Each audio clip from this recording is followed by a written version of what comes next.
Royal marriage was never a love story. It was a place where a single kiss could start a war, and a single silence could end a life. Queens walked through corridors, knowing affection could be rewritten into betrayal overnight. And children learned distrust before they learned loyalty. Every gesture hid a consequence no one dared to name. Tonight, HTT, you will step into that world and feel how love became the most dangerous weapon of all. So, before you feel comfortable, take a moment to like the video and subscribe to the channel. Only if your heart truly wants to. If you do like it, leave a little comment letting me know what time it is where you are. Now, dim the lights, adjust the pillow to fit your head, maybe turn on a fan to create a relaxing atmosphere, and let's begin this journey together tonight. If someone stood inside a Tudor royal chapel on the morning of a wedding, they might believe they were witnessing the beginning of a life blessed by wealth and certainty. The music would rise softly. The air would smell of wax and perfumed cloth, and the guests would stare as though they were looking at a promise carved in gold. Every detail of the scene would appear calm and beautiful. Yet beneath that calmness lived an unease that did not speak. An unease that rested in the knowledge that this marriage was less a union of hearts and more a contract written with invisible blades. At first glance, the queen-to-be might seem fortunate. Her gown shimmered under candlelight. Her crown rested carefully on her head, and her future appeared to lead her straight toward power. But anyone who watched closely enough would notice the stillness in her hands. A stillness, too careful to be natural. She already understood something that the crowds did not see. Once the vows were spoken, every breath she took would be measured by what she could give the crown. Marriage for a Tudor queen was not a sanctuary. It was the doorway into a life where mistakes did not fade. They accumulated like evidence. After the ceremony, as the guests drifted out and the festivities continued, the queen's position shifted in ways that outsiders rarely understood. A new queen might smile, but the smile lived on borrowed ground. Royal marriage did not allow her to feel safe even for a moment. If she misread the mood of the court, if she spoke with too much confidence, if she failed to charm the king, the foundation beneath her could crumble without warning. What looked like a celebration was actually the first step into a world where danger hid behind every polite bow and every whispered greeting. The court itself deepened that danger. Behind the elegant walls lived people who watched everything: advisors, courtiers, ambitious families hoping to rise, and rivals waiting for the queen's first misstep. They studied her body language, her fertility, and her tone of voice. A queen was never just a person. She was a symbol to be used, praised, doubted, or destroyed when necessary. Those who approached her with flattery might later be the same ones who carried rumors toward the king. In such a place, innocence had no value. Only survival mattered. The king's affection was the most unstable force of all. On the surface, it seemed to guarantee protection. But in reality, it made the queen's position even more fragile. If he admired her, she was safe for a time. If he grew bored, or angered, or embarrassed, danger settled instantly upon her shoulders. A single moment of royal displeasure could end her future. Courts whispered stories of past queens who had entered marriage with hope and left with nothing but fear. It was understood, though rarely spoken aloud, that the king's heart shifted quickly and that his power allowed him to turn disappointment into punishment. Even the act of choosing the wrong ally could lead a queen toward disaster. Families surrounded her with advice, urging her to trust certain men or avoid others. Yet, she could never be certain which suggestion concealed a hidden motive. Some offered loyalty, some offered traps. Many held both in their hands at the same time. The queen had to navigate these tensions quietly, because speaking too directly could be interpreted as arrogance. Remaining silent, however, could be seen as a weakness. Every choice carved another mark into her fate. A queen was expected to be graceful, obedient, fertile, loyal, and endlessly composed. These expectations formed an invisible cage around her. If she appeared too emotional, she risked being called unstable. If she appeared too intelligent, she risked being called dangerous. If she appeared too confident, she risked being seen as a threat. The balance was impossible to maintain, yet she was judged by it daily. The court praised her beauty, but measured her worth by the sons she might produce. Her body became a battlefield long before she ever realized it. In quiet rooms behind the great halls, she might feel the truth settle more heavily. She was not joining a family, but stepping into a system that consumed women when they no longer served its needs. Stories of former queens lingered in these spaces, not through portraits or ceremonies, but through the silent knowledge shared among attendants. Women who had watched fear bloom behind velvet curtains, who had witnessed triumph turn to ruin in a single evening. They knew how quickly affection could sour. They knew how easily a queen's voice could be turned against her. Nothing in a Tudor royal marriage belonged fully to the queen. Not her privacy, not her thoughts, not even her reputation. Any moment could be twisted into a weapon.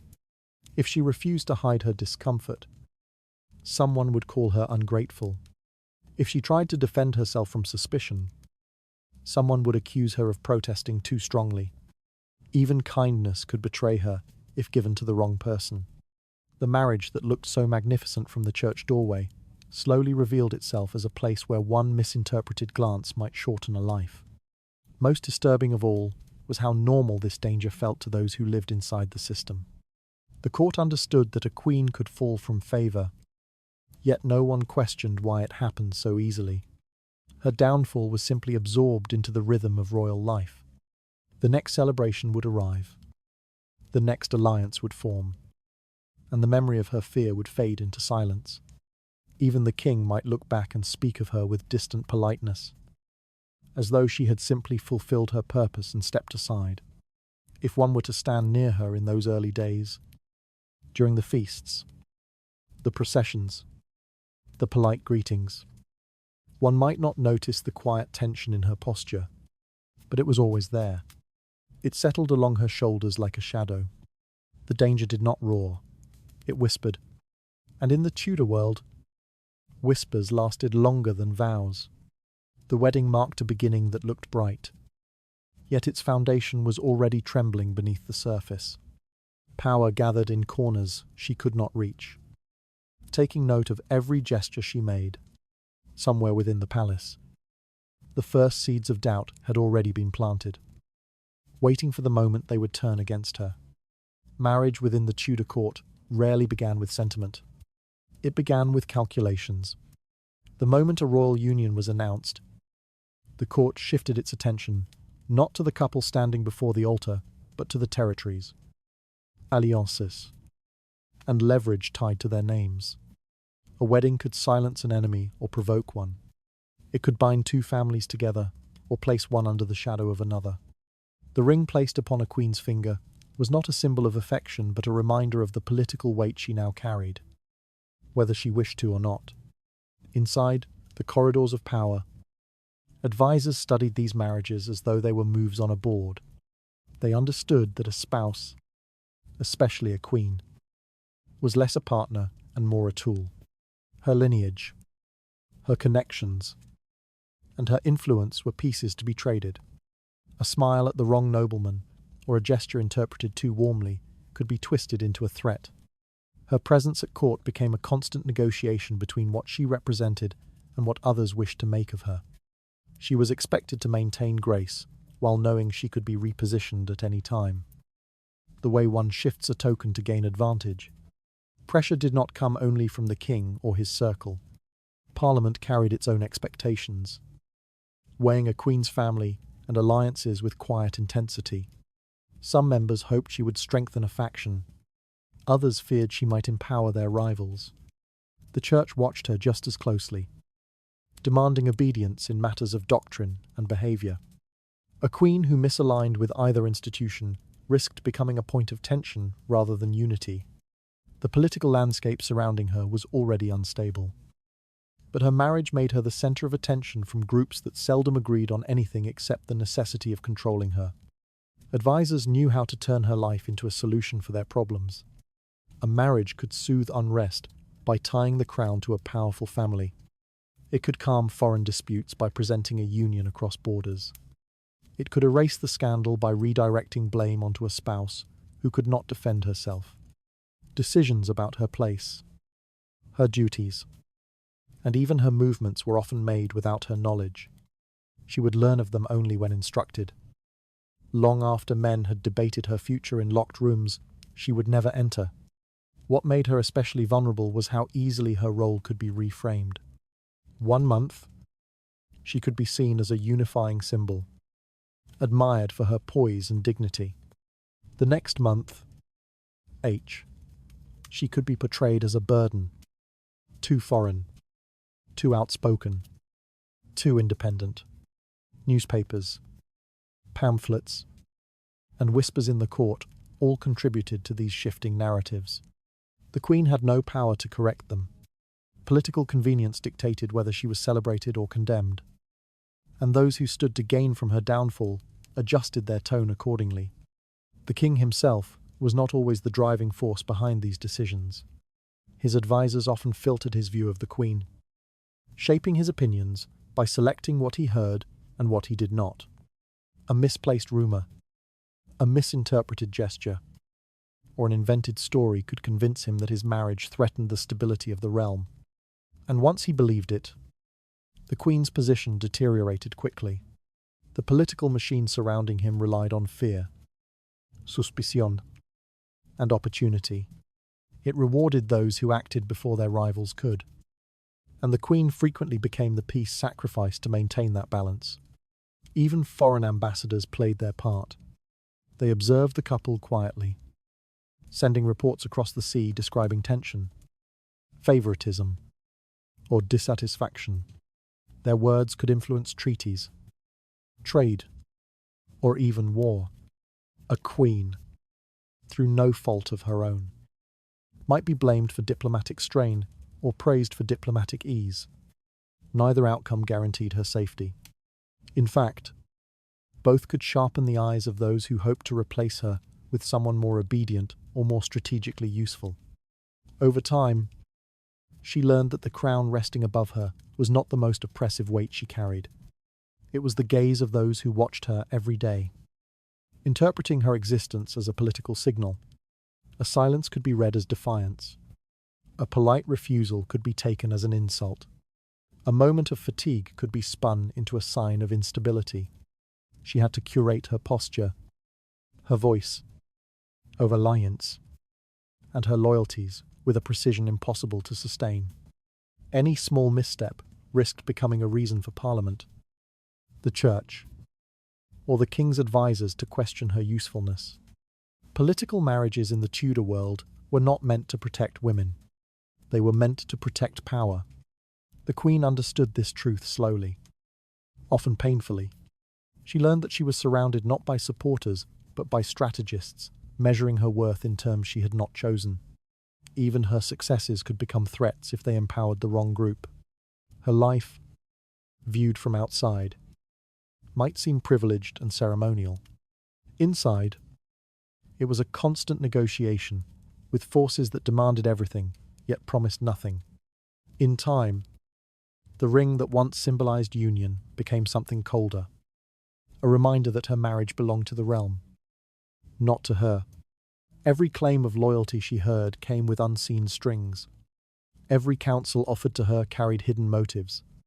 The political world pressed in on her gently at first, then relentlessly, until she could no longer distinguish sincere faces from calculated ones. The union that seemed to promise stability instead exposed her to forces far larger than herself.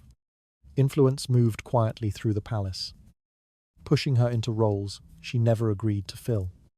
And somewhere within that shifting landscape, her usefulness to the realm would be measured against dangers she had yet to see. A queen in the Tudor world lived with the awareness that her marriage depended less on vows and more on the king's shifting temperament. Affection could be warm in one season and cold in the next. And nothing she did could prevent the change once it began. A marriage that had once been celebrated publicly could transform, almost without warning, into a quiet test of endurance. The Queen might sense it before anyone else did. The subtle distance in his voice, the absence of interest during formal gatherings, the way his gaze drifted past her as though she were no longer central to the life she had been expected to uphold. In a realm where the king's word held the force of law, the boundaries of loyalty became thin and brittle. A queen who failed to please him, even in ways beyond her control, found her security evaporating. When dissatisfaction settled on the king, the people around him adjusted just as quickly. Advisors who once praised her would shift their tone, eager to align themselves with his mood. Servants grew cautious in her presence, sensing danger they could not name. Even the corridors felt different, colder, as though the palace itself anticipated her fall. The king did not need legal justification to distance himself from his wife. Annulment could be arranged through interpretations of scripture, whispers about invalid contracts, or claims that the marriage had been spiritually flawed from the beginning. These arguments rarely convinced anyone who heard them. Yet no one dared to contradict the narrative once it began. The Queen's own voice held no authority. She could protest, but the very act of protest risked being interpreted as defiance. Silence, however, offered no safety either. Small accusations carried disproportionate power. A mild disagreement could be interpreted as insolence.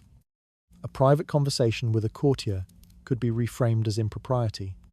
Even an expression of sorrow might be twisted into a sign of ingratitude. Once suspicion took root, it grew quickly, fed by those hoping to benefit from her fall. Past queens learned that innocence meant little in a world where the king's displeasure reshaped truth itself. A quiet rumour, repeated often enough, became a justification for punishment. What made this danger especially cruel was its suddenness. Queens who had once been adored, celebrated for their beauty or wit, found themselves out of favour in what felt like a single night. The shift did not always come with raised voices or dramatic declarations. It could begin with the king choosing a different seat at dinner, or withholding a gesture of familiarity before the court. These small omissions were signals, and those who wished to survive learned to read them early. As the king's interest waned, so did the queen's protection. Courtiers who had sought her favour quickly stepped away, not wanting to be associated with someone whose future had become unstable. Ambitious families positioned themselves closer to the king, offering their daughters as potential replacements. The queen became surrounded by people who studied her decline with quiet calculation, understanding that her misfortune might bring them opportunity. Those who served her often felt powerless. They watched as her status shifted from honoured partner to tolerated presence, then to liability. Some tried to offer comfort, but their words meant little in a place governed by fear and perception. They knew that once the king's trust in his wife deteriorated, the court would allow the narrative to harden until it felt inevitable. The queen saw this, too, and the knowledge deepened the isolation that shadowed her every step. The threat of execution hovered silently above those who fell too far from favour. It was not always invoked, but it never needed to be. The queen understood that accusations could escalate quickly, and once the king believed them, her fate would slip beyond her reach. Many before her had walked that path, beloved at first, tolerated later, condemned at the end. Their stories lingered in the palace as warnings that no amount of devotion could guarantee safety. In the days when she still held his affection, the queen might have believed their bond was unique. But the Tudor world had witnessed too many shifts of loyalty, too many rapid dissolutions of marriages that had once seemed secure. The truth was simpler and far colder. Her position existed only as long as the king wanted it to. When his heart turned away, the law turned with him, and she found herself standing unprotected in the same halls where she had once walked with confidence. The Queen's struggle was not just emotional, it was existential. Every gesture, every word, every silence could be interpreted in a way that harmed her. She lived inside a system where the king's displeasure created its own gravity, pulling her downward regardless of her efforts. A queen could try to maintain grace, but grace alone could not shield her from forces that treated her as replaceable. Eventually, she understood that survival depended on reading the king's moods more accurately than she read scripture. It depended on anticipating his frustrations, soothing his pride, and hiding her own fears. Yet even perfect obedience could not stop the shift once it began. When the king no longer wished to see her as his wife, the world around him rearranged itself to honor that desire. The affection that once seemed steady revealed itself to be fragile, held together by expectations she could never fully control. Power closed in quietly, reshaping her place within the court without speaking her name. Somewhere in the hush of the palace, a quiet doubt was already stirring, waiting for the moment to turn against her. Life inside the Tudor court forced a queen to live with the awareness that someone younger, softer, or more pleasing to the king's eye could appear at any moment. It was a fear that settled quietly into her routines, shaping the way she carried herself in corridors and during feasts. Even in moments of celebration, she felt the instinct to glance over her shoulder, wondering which lady-in-waiting might become the next source of royal attention. The danger did not announce itself loudly. It appeared in small gestures. The king's lingering look, a compliment delivered too casually, or the sudden rise of a courtier's daughter whose name had never mattered before. Her value in the eyes of the realm depended heavily on her ability to produce a son. Each month, without news of a pregnancy, tightened the atmosphere around her. Whispered questions drifted through the palace. Was she unwell? Was she barren? Was God withholding favor? These murmurs weighed on her more than any crown. She knew that her failure to bear a male heir was not seen as misfortune but as inadequacy. The king might remain polite, but beneath the politeness lived a growing impatience, one that others hurried to exploit. The presence of a younger woman only deepened that pressure. Ladies of the court arrived, dressed in fabrics chosen to attract the king's attention, their movements carefully rehearsed. Some advanced through charm, others through quiet obedience, but all understood that a single smile could change their future. The queen watched these women with a controlled expression, though emotion flickered beneath her composure. She recognized how easily admiration could shift toward novelty, how beauty was treated as currency, and how loyalty from those around her dissolved the moment the king's interest drifted elsewhere. Servants observed the changing dynamics before anyone else. They noticed which women received more invitations, which ones lingered near the king during hunts, and which ones returned from private conversations with lowered gazes. Their awareness spread subtly through the court, carrying with it an unspoken truth. The queen's position, once secure, had begun to tilt, yet no one dared to warn her openly. They had seen too many queens fall to believe intervention could help. The queen's attempts to maintain favor often involved adopting a quiet, careful demeanor. She softened her voice, moderated her opinions, and prepared herself to be agreeable at all times. She understood that any display of displeasure, even a fleeting frown, could be interpreted as jealousy or instability. Yet the more she tried to remain gentle and accommodating, the more she realized that obedience itself had limits. No amount of grace could compete with youth when the king sought renewal rather than partnership. The court encouraged the competition between women, feeding the king's desires as though they were inevitable forces of nature. Advisors framed the arrival of a potential mistress as a sign of vitality or the beginning of a political opportunity. Families pushed their daughters forward, hoping proximity to the king would elevate their status. The queen found herself surrounded by gestures that felt polite, but threatened her deeply. Every compliment offered to another woman sounded like a prediction of her replacement. Her days became shaped by uncertainty. Meals felt tense, ceremonies stiff, and private evenings unbearably quiet. She studied the king's behaviour with increasing desperation, searching for signs that she still mattered.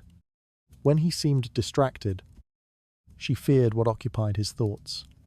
When he appeared cheerful, she wondered whom he had spoken with before entering the room. The balance she once maintained began to crumble as fear seeped into every part of her existence. What troubled her most was how quickly affection could shift from one woman to another. She saw it happen around her. Ladies who had once ignored suddenly became radiant under the king's attention. Their laughter grew louder, their presence more confident, and their conversations more intimate. She watched these changes with a heavy calmness, understanding that her own decline might mirror their rise. The court, always eager to align with power, adjusted its behavior accordingly. Courtiers, who once sought her approval, redirected their efforts elsewhere, acting as though they had simply followed the natural order of things. The threat of replacement was not abstract. It carried consequences that reached far beyond the heart. A discarded queen lost influence, allies, and often her dignity. Her children, if she had any, saw their futures shift unpredictably. Her name might be revised in official documents, her portraits removed or relocated, her servants reassigned. The king's new interest became the symbol of fertility and hope, while the queen became a reminder of disappointment. Even the church could be persuaded to reinterpret her marriage as flawed, clearing the path for her removal. In quiet moments, she confronted the realization that beauty and obedience, traits celebrated endlessly, were temporary shields. They could delay danger, but never eliminate it. The king's desire for novelty, combined with the court's appetite for intrigue, meant that her place was never guaranteed. She had been elevated not because of who she was, but because of who she could be to the realm. Once someone else promised more, her worth diminished. Fear of replacement settled around her like a shadow, stretching further with each passing day. Power moved silently through the court, tightening its hold as she struggled to retain what little certainty remained. A quiet shift within the palace walls had already begun, hinting at a presence ready to test how fragile a queen's place could be. The expectation that a queen would produce a male heir shaped every moment of her life, tightening around her like a slow and steady clock she could never silence. The court watched her body more closely than they watched the sky for omens, measuring her worth through signs she could not control. Each month carried its own tension, as though time were advancing toward a deadline only she could feel. Courtiers spoke politely to her face, but their true interest rested in her womb. A queen without a son was treated not as a partner to the king, but as a temporary solution awaiting replacement. When signs of pregnancy appeared, the palace shifted into a strained anticipation.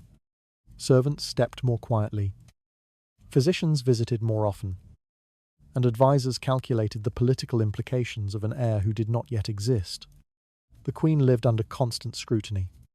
Any discomfort, any whispered complaint, any moment of fatigue could be interpreted as a threat to the future of the realm.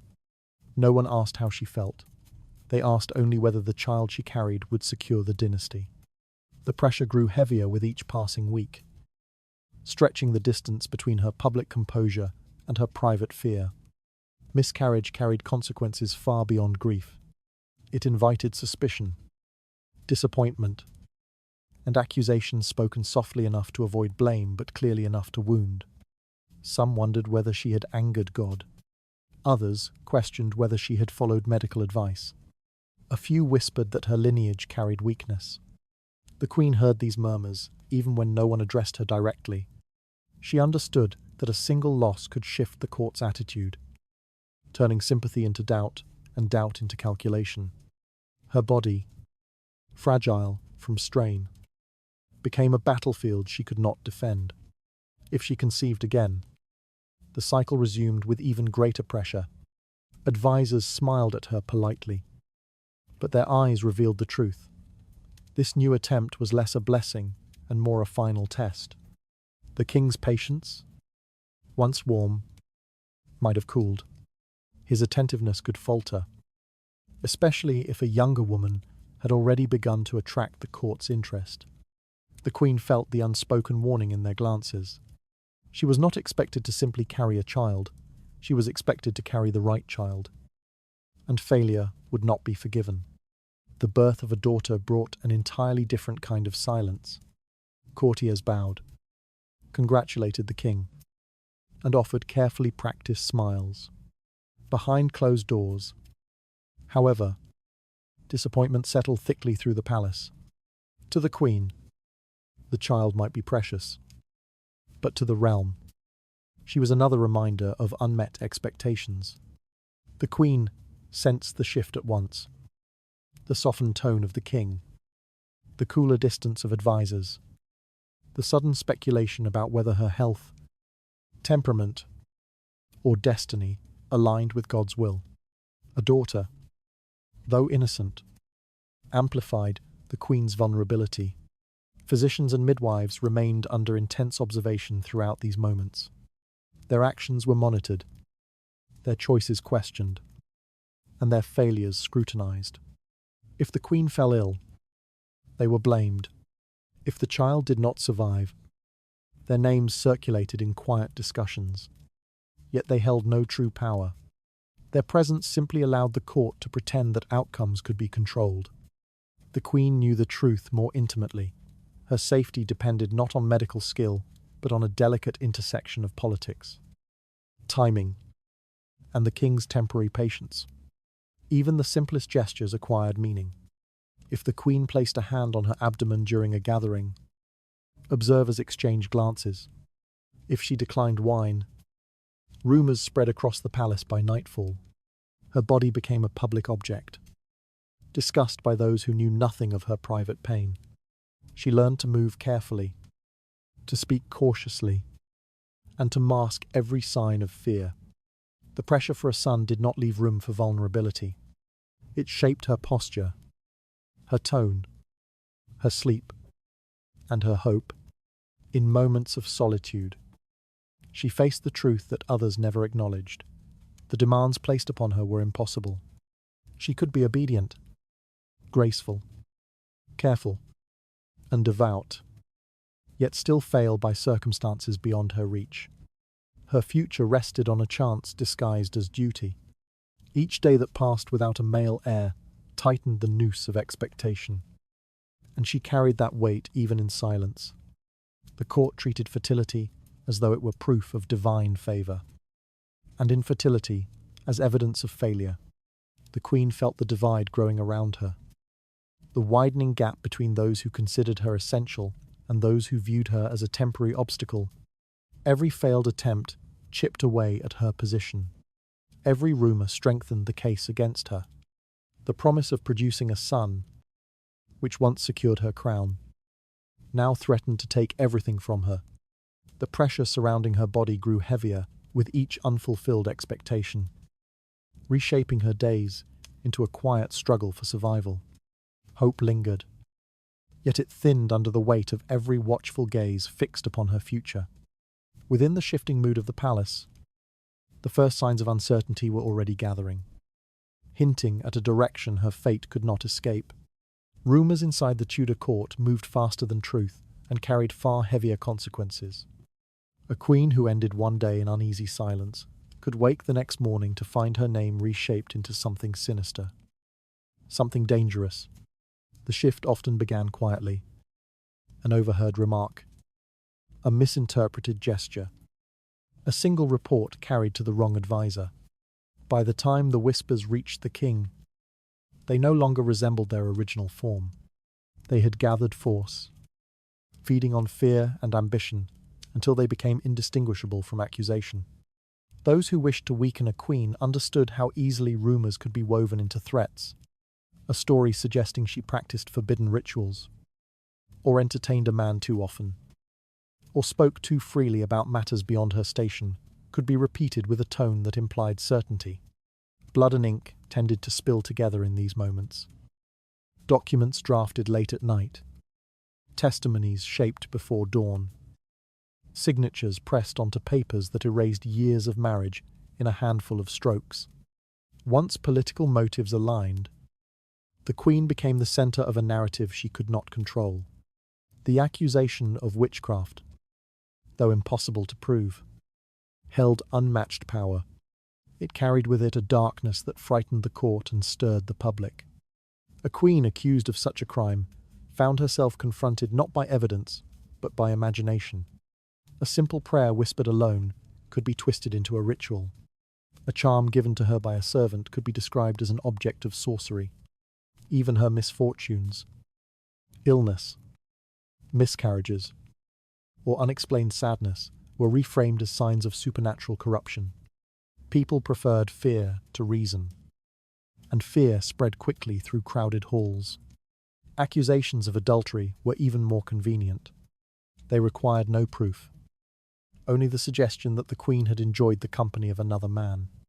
A glance too long, a moment of laughter, a word exchanged in the wrong corridor could serve as justification. Men who had never spoken with her might suddenly be named as accomplices. The Queen's character, once praised for devotion or intelligence, could be recast as manipulative or deceitful. The transformation of her image happened quietly at first, then violently once the king accepted the idea. The courts operated under the assumption that political necessity outweighed justice. When the stability of the crown seemed threatened, personal rights disappeared. Trials became performances, conducted with the intention of reaching a predetermined conclusion. The Queen stood before judges who pretended to weigh her words, but had already decided her fate long before she entered the room. Witnesses spoke with confidence born from fear, repeating stories that had been prepared for them. She watched her life reduced to phrases on parchment, each sentence carrying her closer to ruin. What made these situations so devastating was the speed with which they unfolded. A queen might sense tension growing, but she could not anticipate how quickly it would sharpen into danger. One sleepless night could separate her from her reputation, her safety, and her crown. By morning, the palace corridors that once opened easily for her might be guarded. Friends who once offered comfort might hesitate to meet her eyes. Her world shrank to a few monitored rooms, while beyond those walls, the story of her guilt took on a life of its own. The Queen understood that innocence had little meaning here. Truth mattered only to those without influence. For everyone else, usefulness determined loyalty, and political survival required choosing the side most likely to endure. If her removal promised advantage to the right men, then her downfall became inevitable. She could plead, deny, or remain silent. But none of these choices altered the direction of the tide moving against her. Her voice dissolved beneath the louder machinery of ambition. When the verdict arrived, it rarely surprised her. She had watched the signs accumulate: the king's coldness, the advisor's distance, the sudden absence of familiar servants. She recognized how easily a queen could be replaced, rewritten, or erased. Execution was not always the outcome, but the threat of it hung close enough to feel real. Chains were not always visible. Sometimes fear itself did the work. Her story served as a reminder to those who followed. A single wrong step, a single misplaced suspicion, a single decision made in the dark could tilt the court's perception beyond repair. Those who observed her fate learned quickly how fragile their own positions were. In a world where power disguised itself as morality, anyone could become the target of a narrative designed for convenience. The accusations that sealed her fate emerged with a force she could never have countered, reshaping her life in the span of one restless night. Authority tightened around her with calculated precision, turning whispers into certainty for those who needed justification. From the quiet shift in the palace air, a path had already begun to form, hinting at how her suffering would soon be used. A royal marriage in the Tudor world resembled a contract sealed long before the Queen understood its terms. And none of those terms were written for her benefit. Her name appeared in documents. Her signature adorned formal agreements. yet she possessed no authority to alter the conditions she was bound to uphold. From the moment she entered the palace as a wife, her independence dissolved into the machinery of the crown, decisions that shaped her daily existence, her finances, her movements, even her conversations, passed through hands that were not her own. Her possessions, whether inherited or gifted, became absorbed into the structure of the monarchy. The jewels she wore no longer belonged to her, but to the crown. The estates tied to her dowry were managed by others. Even letters addressed to her might be intercepted or examined before she ever saw them. Every aspect of her material life became subject to oversight. The contrast between her outward splendor and her lack of actual control was stark. Yet no one around her questioned the arrangement. To them, it was simply how a queen existed. Restrictions on her freedom appeared gradually, sometimes so subtly that they felt like natural extensions of her role. At first, she might be told that certain areas of the palace were not appropriate for her presence. Later, she learned that private walks required permission. Eventually, she realized that her interactions were monitored, her friendships evaluated, her loyalties mapped by those who viewed her with suspicion. The king alone decided how confined her world would become.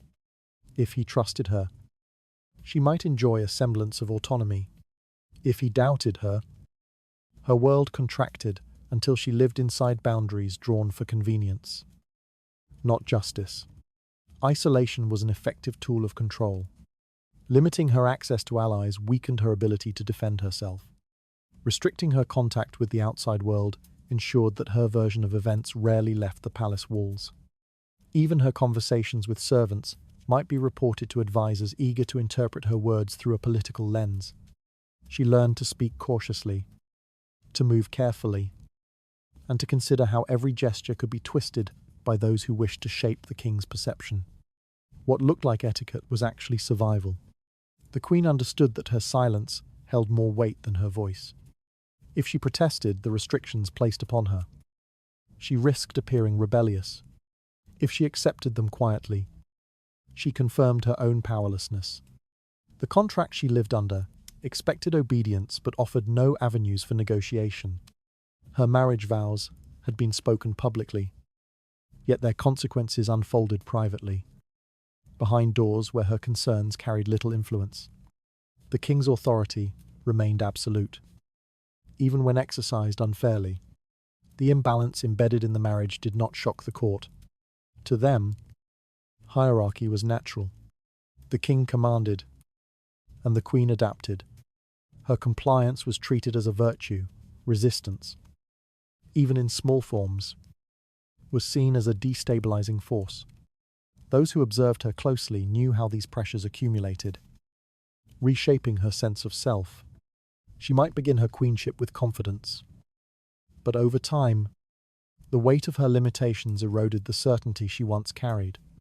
Attempts to reclaim even minor aspects of her autonomy were often interpreted as political acts. A request to visit a friend could be read as an attempt to build alliances. A desire to manage her own household finances might be framed as overstepping her role. The queen lived inside a system that punished initiative while demanding unwavering composure. Her marriage became a boundary she could not cross, regardless of how unjust or suffocating it became. The permanence of her position intensified the pressure. She could not withdraw from the marriage, seek annulment, or appeal for fairness without risking accusations of insubordination. Her vows were treated as irreversible, even when the king's were not. The imbalance left her trapped in a life where endurance replaced choice. The court saw her crown, not the confinement it represented. They admired her presence while ignoring the cost of maintaining it. Over time, she recognized that the marriage contract existed not on parchment, but in the attitudes of those around her. Their loyalty flowed toward the king, never toward her. Their decisions reflected his will, not her needs. Even acts of kindness were filtered through caution. She remained central to the image of the monarchy, yet peripheral to its power. Her role was ceremonial, symbolic, and relentlessly controlled. To the outside world, her life might have seemed enviable. She wore rich fabrics, attended grand ceremonies, and lived in rooms decorated with gold. But none of these luxuries compensated for the absence of agency. Her days unfolded according to instructions she did not give, shaping a life that felt increasingly distant from anything she might have chosen for herself. Her marriage promised stability, but delivered containment. The boundaries placed upon her tightened gradually, limiting her world to what others deemed acceptable. Authority pressed closer with each decision she did not make, reducing her place within the palace to a role rather than a life. In the stillness of the court, an unspoken truth began to surface, suggesting that endurance, not partnership, would shape what awaited her. Life in the Tudor palace unfolded under a constant, unspoken surveillance. Every servant who passed through the Queen's chambers, every guard who stood near her door, every lady who assisted in her dressing, carried eyes, trained not just on their duties, but on the shifting alliances that shaped the court. None of them needed to speak openly to reveal their loyalties. Their glances, hesitations, and careful silences conveyed enough for those who knew how to read them. The Queen learned quickly that privacy was an illusion, and trust was a luxury dangerous to afford. Jealousy grew naturally in such confined spaces, fed by proximity, ambition, and the king's unpredictable affections. A simple gesture, an unexpected smile, a quiet conversation could ignite suspicion. Courtiers repeated fragments of what they saw, reshaped them, then passed them forward as though they were facts. Whispered words softened as they spread, yet their meaning hardened.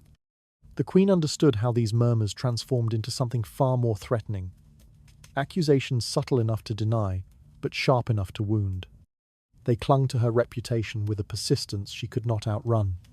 Servants participated in this cycle, whether they wished to or not. Their livelihoods depended on staying aligned with the right people, and delivering information was often their safest method of survival.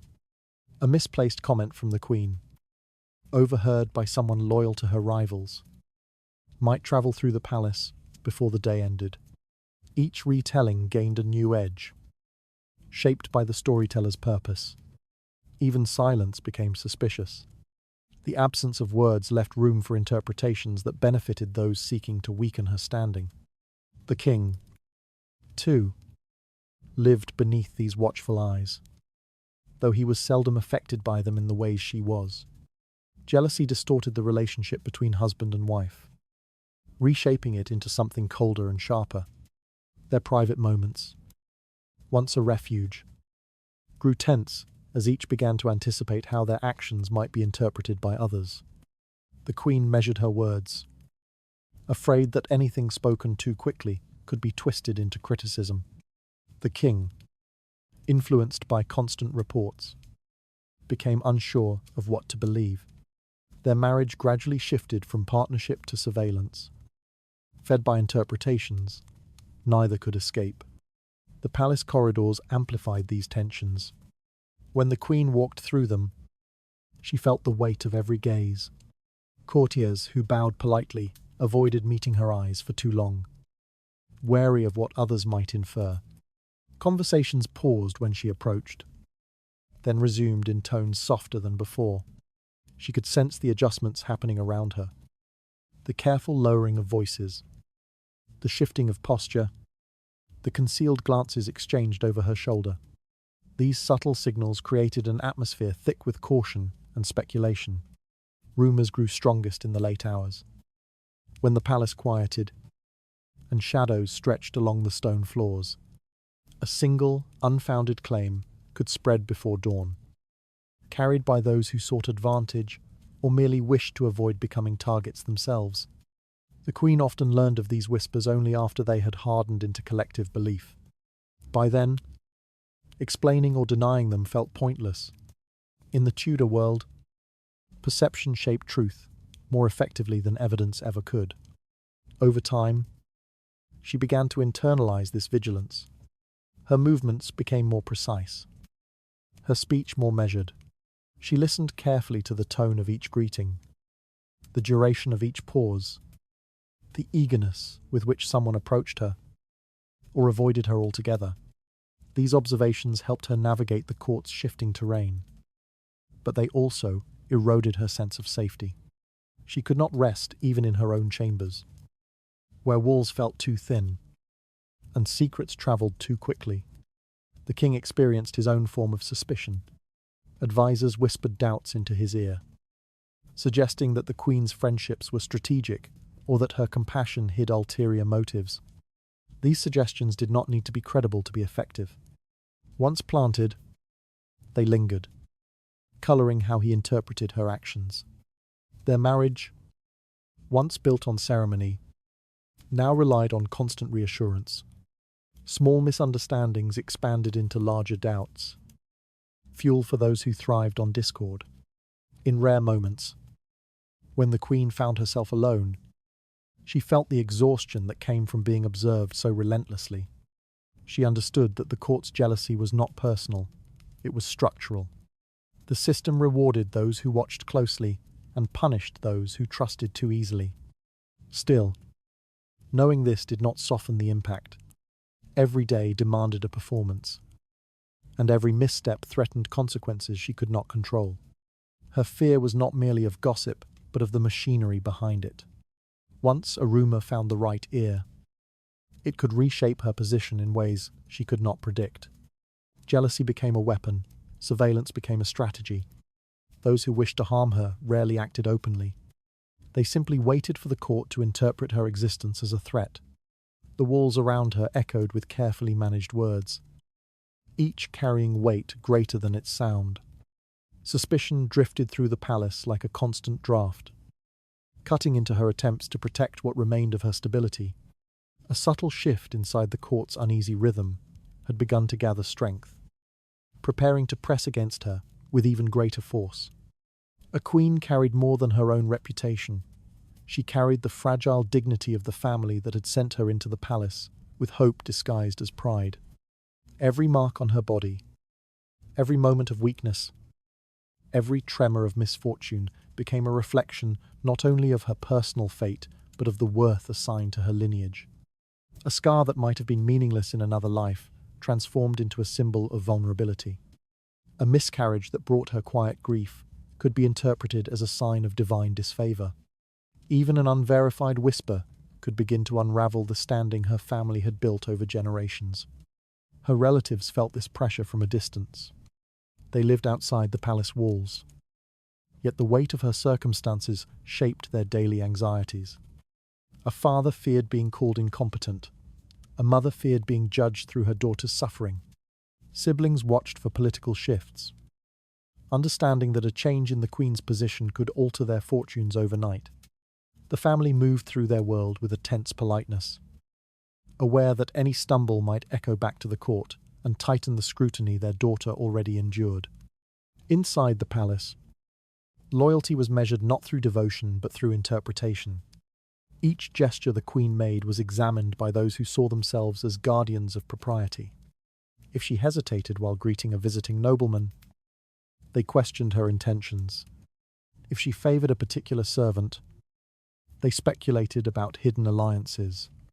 Even the tone of her letters, private messages meant to comfort her family, could be intercepted, read, and analysed for signs of subversion. Her correspondence became evidence before she ever wrote it. The demands placed upon her body are intertwined with expectations placed upon her behaviour. She had to remain composed, even when exhaustion hollowed her strength. She had to respond gracefully, even when surrounded by those who wished her harm. Any deviation from perfection could be used to suggest instability. Her family understood this, and their responses carried equal restraint. Overly emotional letters risked being interpreted as manipulative. Too little concern made them appear indifferent. They learned to communicate in a tone that concealed fear behind formality. Those who monitored her loyalty did not need explicit orders to continue their watch. The system had taught them well.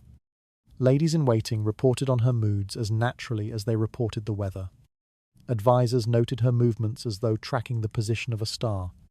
Servants recalled fragments of conversations, rarely aware of how these fragments could shape decisions far above them. The constant observation created an atmosphere where even honesty felt dangerous. A queen had to calculate her every word, knowing that misinterpretations could reach the king before she had the chance to explain herself. Her family, meanwhile, stood powerless. They could offer advice in carefully phrased letters, but they could not intervene when accusations formed around her. They worried not only for her, but for themselves, because her fall could trigger their ruin.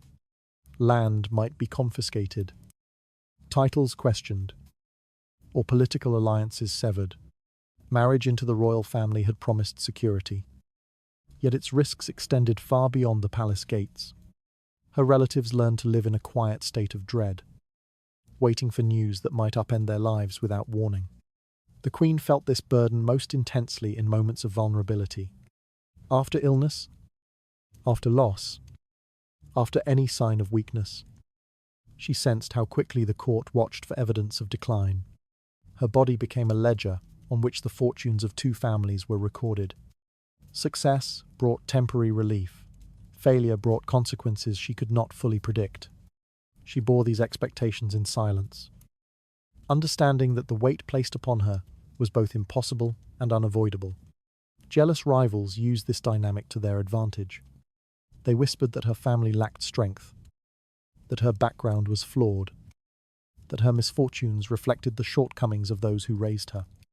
These accusations were often baseless, yet they spread easily in a court eager for narratives that aligned with its suspicions. Her lineage became a topic of discussion among people who had never met her relatives. Their judgments shaped the atmosphere she confronted daily. Her attempts to reaffirm loyalty often deepened the scrutiny. A letter written too frequently suggested desperation. A visit requested too soon suggested plotting. Even kindness offered to the wrong person could place her under suspicion. She learned that loyalty in the Tudor palace was not a relationship but a performance, one she had to perfect without revealing the strain it caused. Over time, the pressure linking her body to her family's honor intensified. She realized that her suffering, fears, and losses were seen not as personal but as political. Her identity dissolved into a symbol of her family's worth, and their identity dissolved into a measure of her value.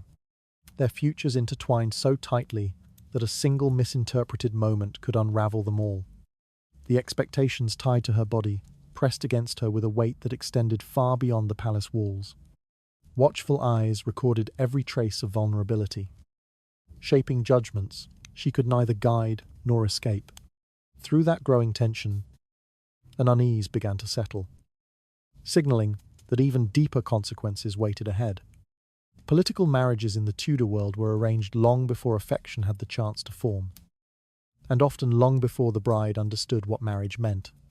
A girl of 14, dressed in ceremonial fabric and instructed to bow with perfect grace, you might find herself standing beside a man nearly 3 times her age. His face carried the lines of decades she had not lived, and his expectations stretched far beyond anything she could have imagined. The union was declared a triumph for diplomacy, yet nothing about it resembled the mutual choice that later centuries would expect from marriage. The court spoke of alliances, not comfort, treaties, not tenderness. For many of these young brides, the wedding ceremony became the moment when their childhood ended abruptly. They were lifted from households where they had been sheltered and placed into environments guided by political ambition. Their futures depended on their ability to adapt quickly, too quickly, to the demands of a husband who saw them less as partners and more as guarantees of stability. The age difference was not considered troubling. It was treated as ordinary, even advantageous, because an older husband was believed to offer discipline and guidance. What he offered instead was control. Fear accompanied these marriages more often than affection.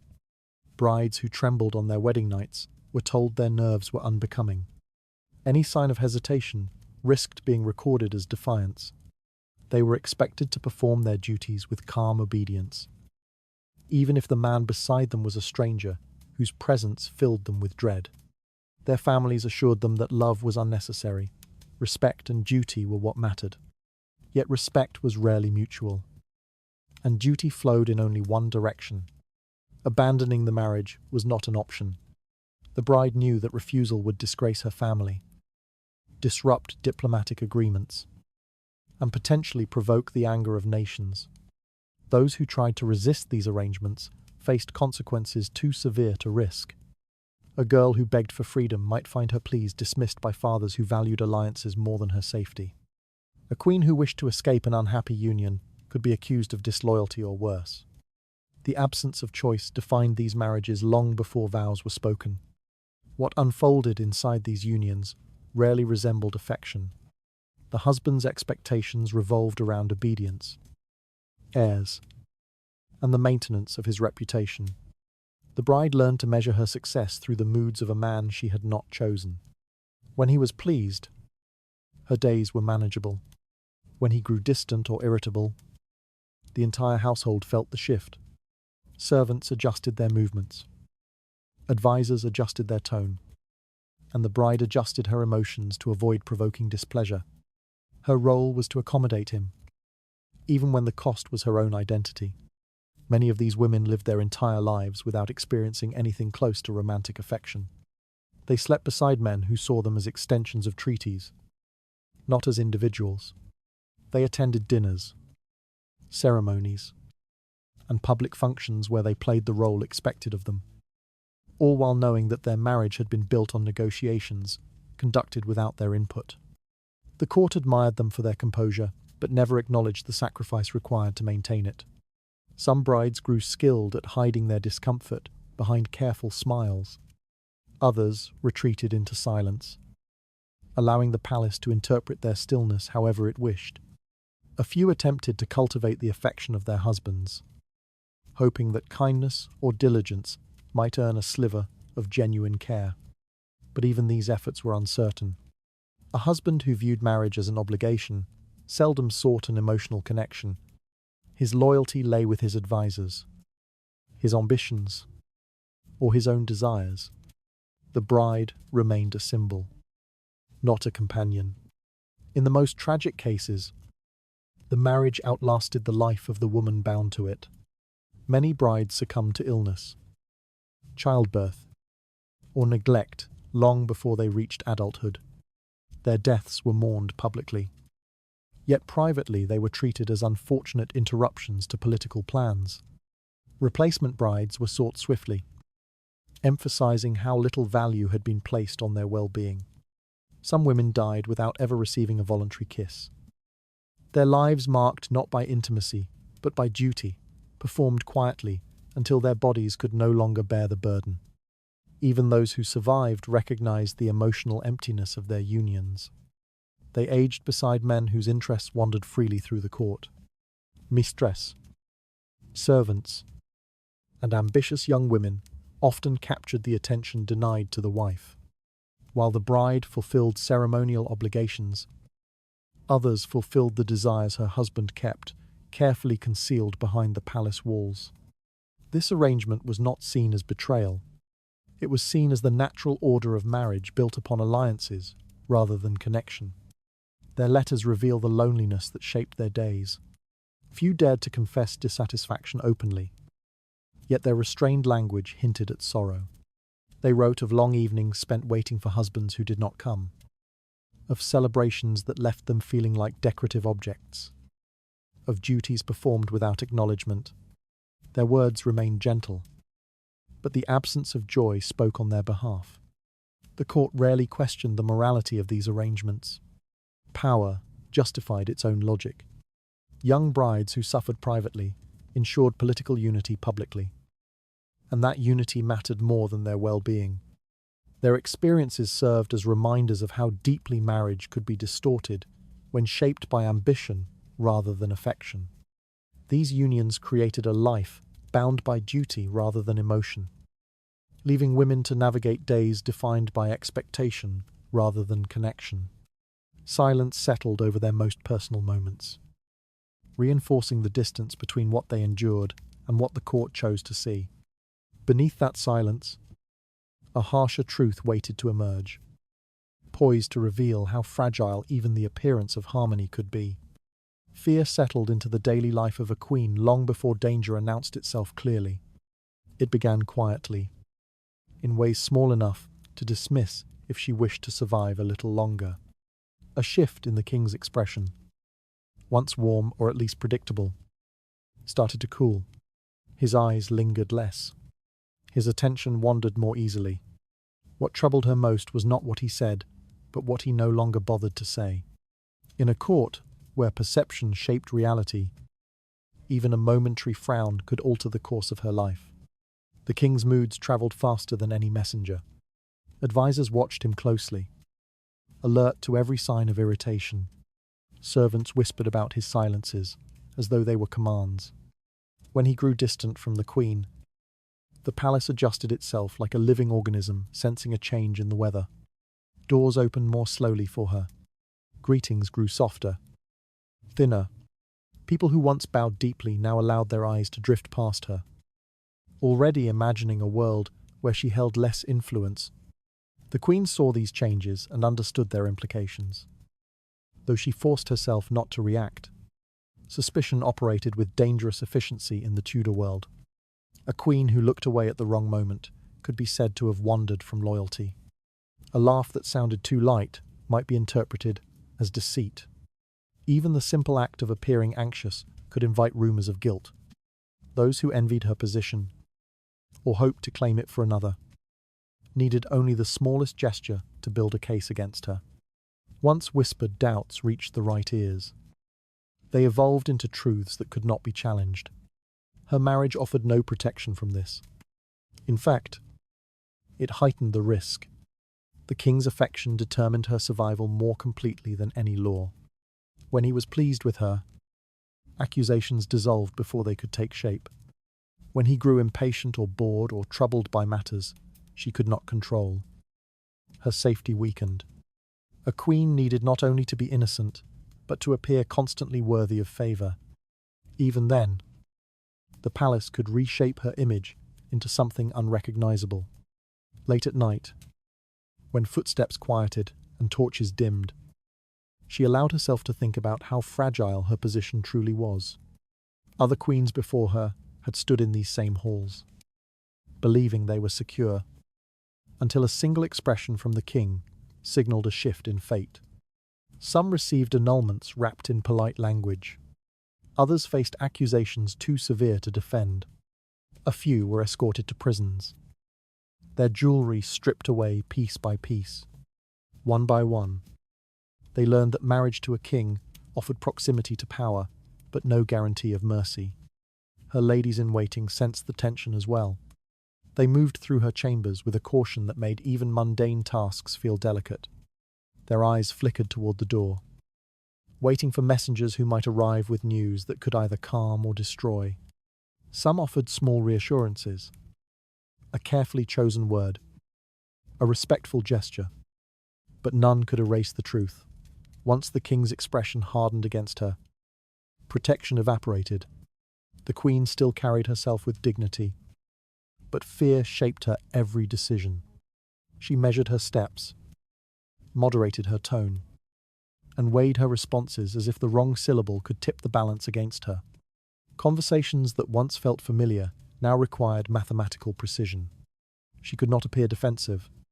She could not appear too confident. She could not reveal that she sensed the change. The palace expected her to remain composed, even as it prepared to judge her. Accusations rarely appeared suddenly. They formed gradually, built from fragments of observation, reshaped by those who needed a justification. A glance exchanged with a court musician could grow into a rumor of affection. A private letter to a relative could be interpreted as covert plotting. Even illness could be used against her, painted as a sign of weakness or evidence of divine punishment. Once suspicion took hold, every detail of her life would be weaponized to reinforce it. The queen understood that she was being watched for signs of guilt, even before there was any formal accusation. People stopped meeting her gaze directly. Advisors spoke to her in careful phrases, avoiding commitments that might tie them to her if events turned. Servants lingered in doorways with expressions she could not decipher. Each day became heavier, as though the palace itself were waiting for the moment when the king's displeasure would crystallize into action. The king's posture changed first. His conversations with her grew shorter. He cut her off mid-sentence more frequently. He no longer asked her opinion on matters that once concerned them both. His frown deepened not only during their interactions but when her name appeared in discussions. Others saw this before she did, and their reactions formed the earliest warnings. The palace mirrored the king's emotion with unsettling accuracy. When fear finally broke through her restraint, it did so quietly. She felt it while standing beside him during a ceremony. When he glanced toward her with indifference, sharp enough to be painful. It happened again when he dismissed her without turning his head. Each moment carved away the illusion of safety she had forced herself to maintain. She no longer wondered if danger approached. She wondered how close it had come. Queens before her had learned that once the king's expression hardened, once his disappointment settled, it rarely softened again. A frown could evolve into distrust. Distrust could evolve into accusation. Accusation could evolve into judgment delivered with cold efficiency. In a palace where executions followed ceremony with chilling smoothness, a single change in the king's gaze was enough to seal a fate. The distance in his eyes spread through the court like a signal, reshaping the world around her with quiet precision. Those who once stood beside her stepped back, leaving her exposed to interpretations she could not control. Beneath the shifting atmosphere, a darker possibility began to take form. Waiting for its moment to surface, silence became the first lesson a queen learned. Long before she understood the full weight of her position, she discovered quickly that sorrow was a private language, one she was expected to speak only behind closed doors, if she dared to speak it at all. Grief, fear, and betrayal were emotions permitted to servants, widows, or common wives, but not to a woman whose life symbolized the stability of a kingdom. Even the smallest display of vulnerability risked becoming evidence that she lacked the strength required to uphold her role. When a queen lost a child, the palace did not allow her time to mourn. She was escorted to ceremonies within days, told to maintain her composure for the sake of appearances. Her attendants dressed her carefully, painting brightness onto a face hollowed by lack of sleep. Courtiers praised her resilience, not realizing, or not caring, that her silence came from necessity rather than pride. The king, meanwhile, acknowledged her grief only as it related to the political implications of losing an heir. Her suffering remained hers alone, unspoken and unshared. Isolation sharpened the pain. The very walls meant to protect her also muffled her voice. Though surrounded by servants, she found herself unable to confide in anyone, for a misplaced confession could be repeated, misinterpreted, and used to question her loyalty. Even her closest ladies carried the instinct to report subtle changes in her behavior. Their allegiance belonged to the crown, not to her. The queen learned to hold her tears until nightfall, when shadows finally granted her a moment of privacy. Public appearances required a different kind of endurance. There were days when she stood beside the king, smiling as her body trembled beneath the heavy weight of her gown. No one watching from below the dais saw the stiffness in her breath or the tremor in her hands. They admired her poise, mistaking it for serenity rather than survival.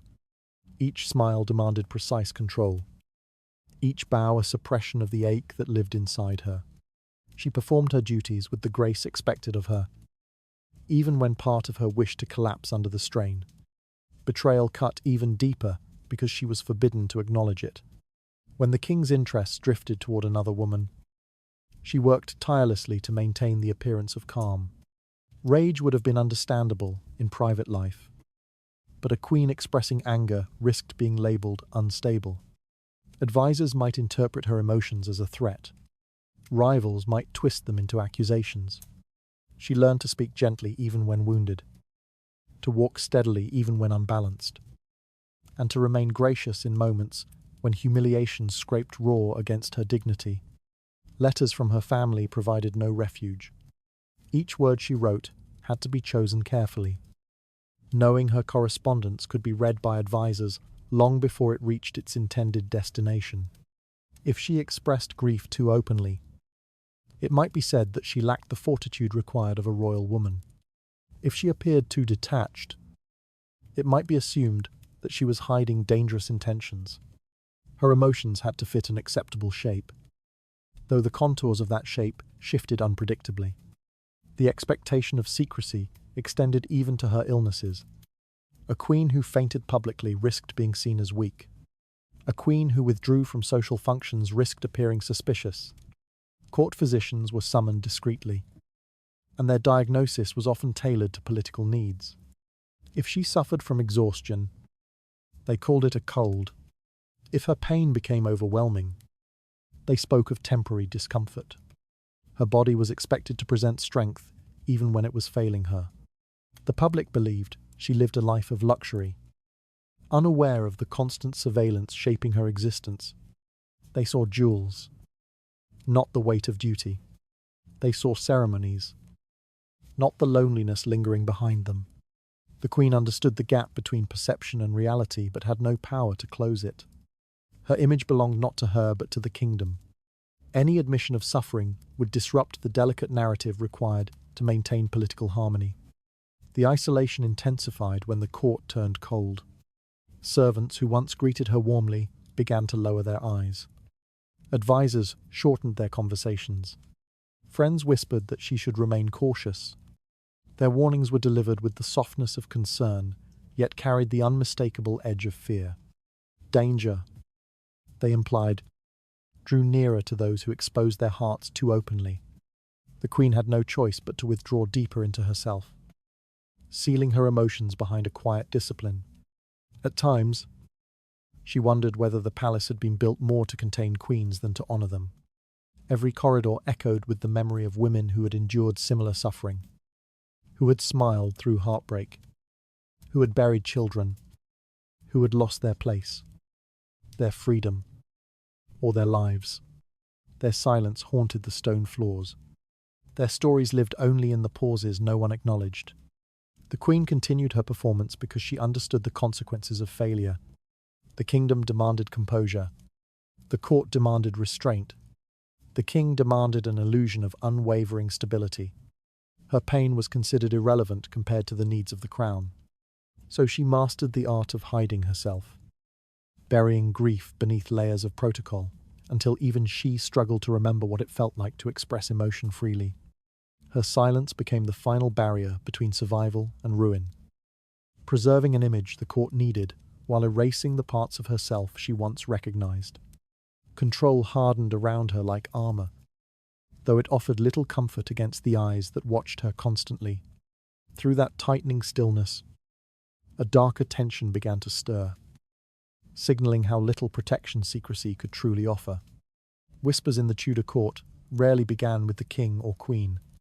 They began with the men who stood closest to power, advisors whose influence seeped quietly into the spaces between husband and wife. These men understood the delicate machinery of the monarchy better than anyone, and they knew how to manipulate its moving parts. A marriage, no matter how solemnly declared, was simply another instrument they could tune to their advantage. The Queen learned early that her relationship with the king did not exist untouched.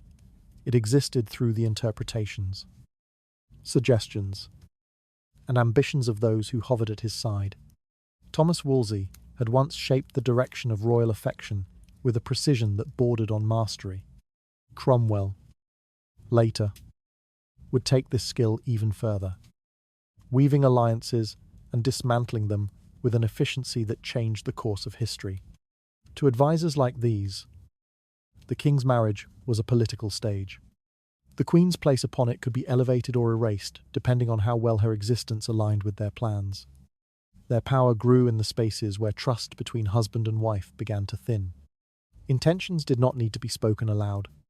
A careful pause before answering the king's question. A subtle remark about the queen's health. A hint that certain nobles were whispering about her conduct. These small actions planted doubts that took root quickly. Advisors knew precisely when to step back and when to press harder. They advised the king on matters of governance, while quietly shaping his perception of his own wife. The queen felt these shifts in his tone long before she knew their source. Her efforts to maintain a genuine relationship with the king became increasingly fragile. When she spoke, she sensed an invisible barrier forming, a layer of interpretation she could not penetrate. Her words reached him only after passing through men who had reasons to distort them. If she advocated for someone the advisors disliked, they painted her as manipulative. If she expressed concern about political tensions, they framed her as anxious or unstable. Every genuine plea risked becoming ammunition for those who wished to weaken her influence. Advisors thrived on the uncertainty they created. Their positions depended on remaining indispensable, and nothing demonstrated their importance more effectively than resolving a crisis they had quietly engineered. A marriage strained by suspicion offered endless opportunities. If the king grew displeased with the queen, they could present themselves as loyal guides. If the queen attempted to defend herself, they could twist her efforts into signs of rebellion. Their interventions sharpened the divide between husband and wife, ensuring that each relied more heavily on their counsel. The queen soon understood that her actions were not judged on their own merit, but through the interpretations provided by these men. A missed greeting might be reported as disrespect. A private conversation with a distant cousin might be labelled political scheming. A day spent in bed due to illness could be transformed into evidence of weakness or emotional volatility. She became trapped in a narrative she had no voice in shaping. Cromwell, in particular, knew how to use documented evidence, letters, reports, and testimonies to build cases that seemed irrefutable, even when constructed from fragments of truth. His methods left no room for nuance. A queen accused under his influence faced a storm she could not escape. Her innocence mattered far less than the convenience of her guilt. Advisors did not need her to be at fault. They needed her downfall to serve a purpose. Rivalries among these men intensified the danger. Each sought to maintain the king's ear, and weakening the queen became a tactic used to preserve their own positions. A stable marriage threatened their relevance. A fractured one ensured their continued necessity. Their subtle competition created an atmosphere where loyalty felt dangerous, and silence felt safer than honesty. Even those who sympathized with the queen rarely risked defending her openly. At times, the queen sensed the manipulation, but lacked the power to confront it. To accuse an advisor was to accuse the judgment of the king himself. Any suggestion that she was being undermined could be twisted into paranoia. Advisors relied on this dynamic, sheltering themselves behind the king's authority. Their influence grew unchecked because questioning them meant questioning him. The marriage suffered in ways neither husband nor wife fully recognized. Misunderstandings multiplied, each strengthened by the whispers circulating just beyond their hearing. A gesture meant to comfort might be misconstrued as insincerity. A moment of hesitation might be reframed as deceit. The advisors' voices, soft and constant, shaped the king's interpretation of his wife until her reality no longer aligned with the stories surrounding her. The final blow in many royal marriages did not come from personal failing, but from a carefully orchestrated alignment of accusations, timing, and political necessity. Once the advisors moved against a queen, the outcome unfolded with chilling precision. Courts were convened, testimonies surfaced, allegations hardened into verdicts. By the time the queen understood the depth of their machinations, the path carved for her was already too narrow to escape. Their influence wound its way through the marriage with a quiet persistence, turning misunderstandings into certainties the queen could not undo. Each calculated whisper reshaped her place until the foundation beneath her began to split. Beneath this gathering tension, a sharper turn of fate waited. prepared to expose how easily loyalty could be rewritten. Confinement did not always declare itself with chains or locked doors. In the Tudor palace, isolation arrived quietly, disguised as protocol, caution, or royal necessity. A queen could wake one morning to find that her world had shrunk without warning. The corridor outside her chambers, once filled with familiar footsteps, suddenly echoed with emptiness. The guards who had greeted her politely now stood with an unfamiliar stiffness. Her movements, once guided by ceremony, became restricted by decree. It happened gradually enough to appear reasonable, yet swiftly sufficient that she could not resist. The first sign of isolation was often the loss of access to her children.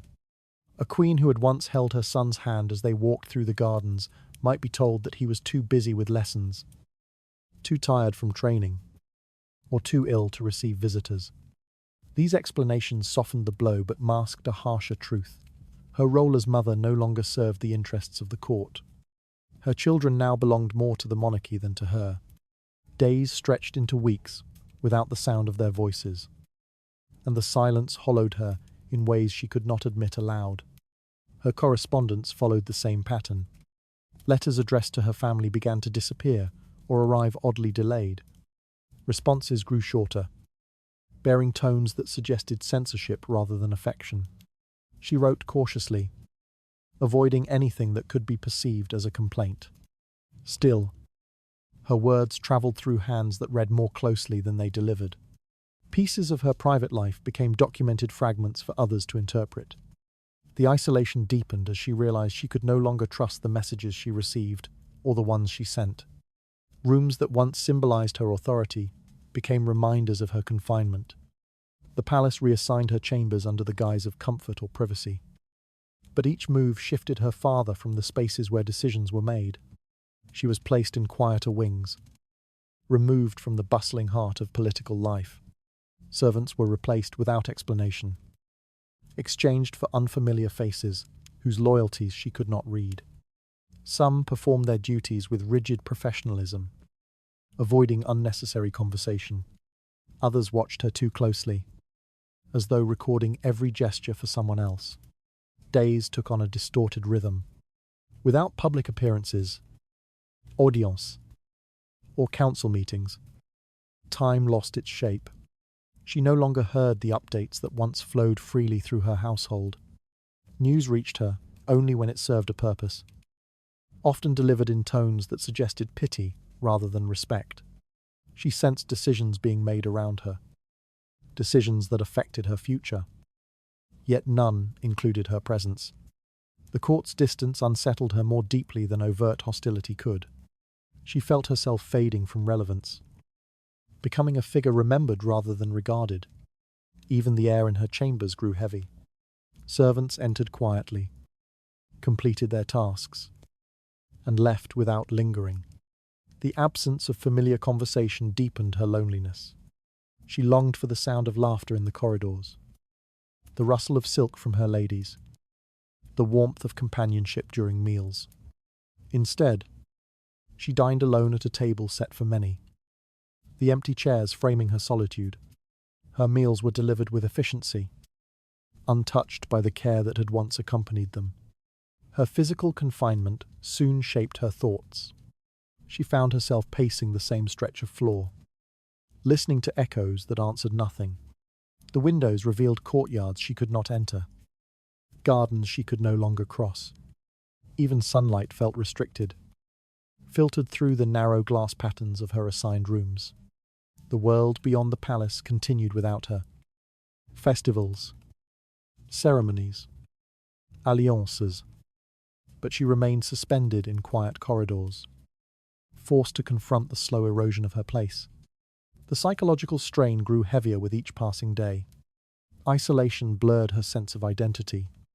Without duties, without interaction, she felt herself dissolving into the stillness around her. Her memories of influence felt distant, almost imagined. She wondered whether the court had moved on entirely, whether her existence mattered only as a formality. The palace, once vibrant with movement and intrigue, now pressed against her like a labyrinth of locked paths. What made her suffering more difficult was the ambiguity. She had not been accused. She had not been condemned. She had simply been removed from conversation, from visibility, from relevance.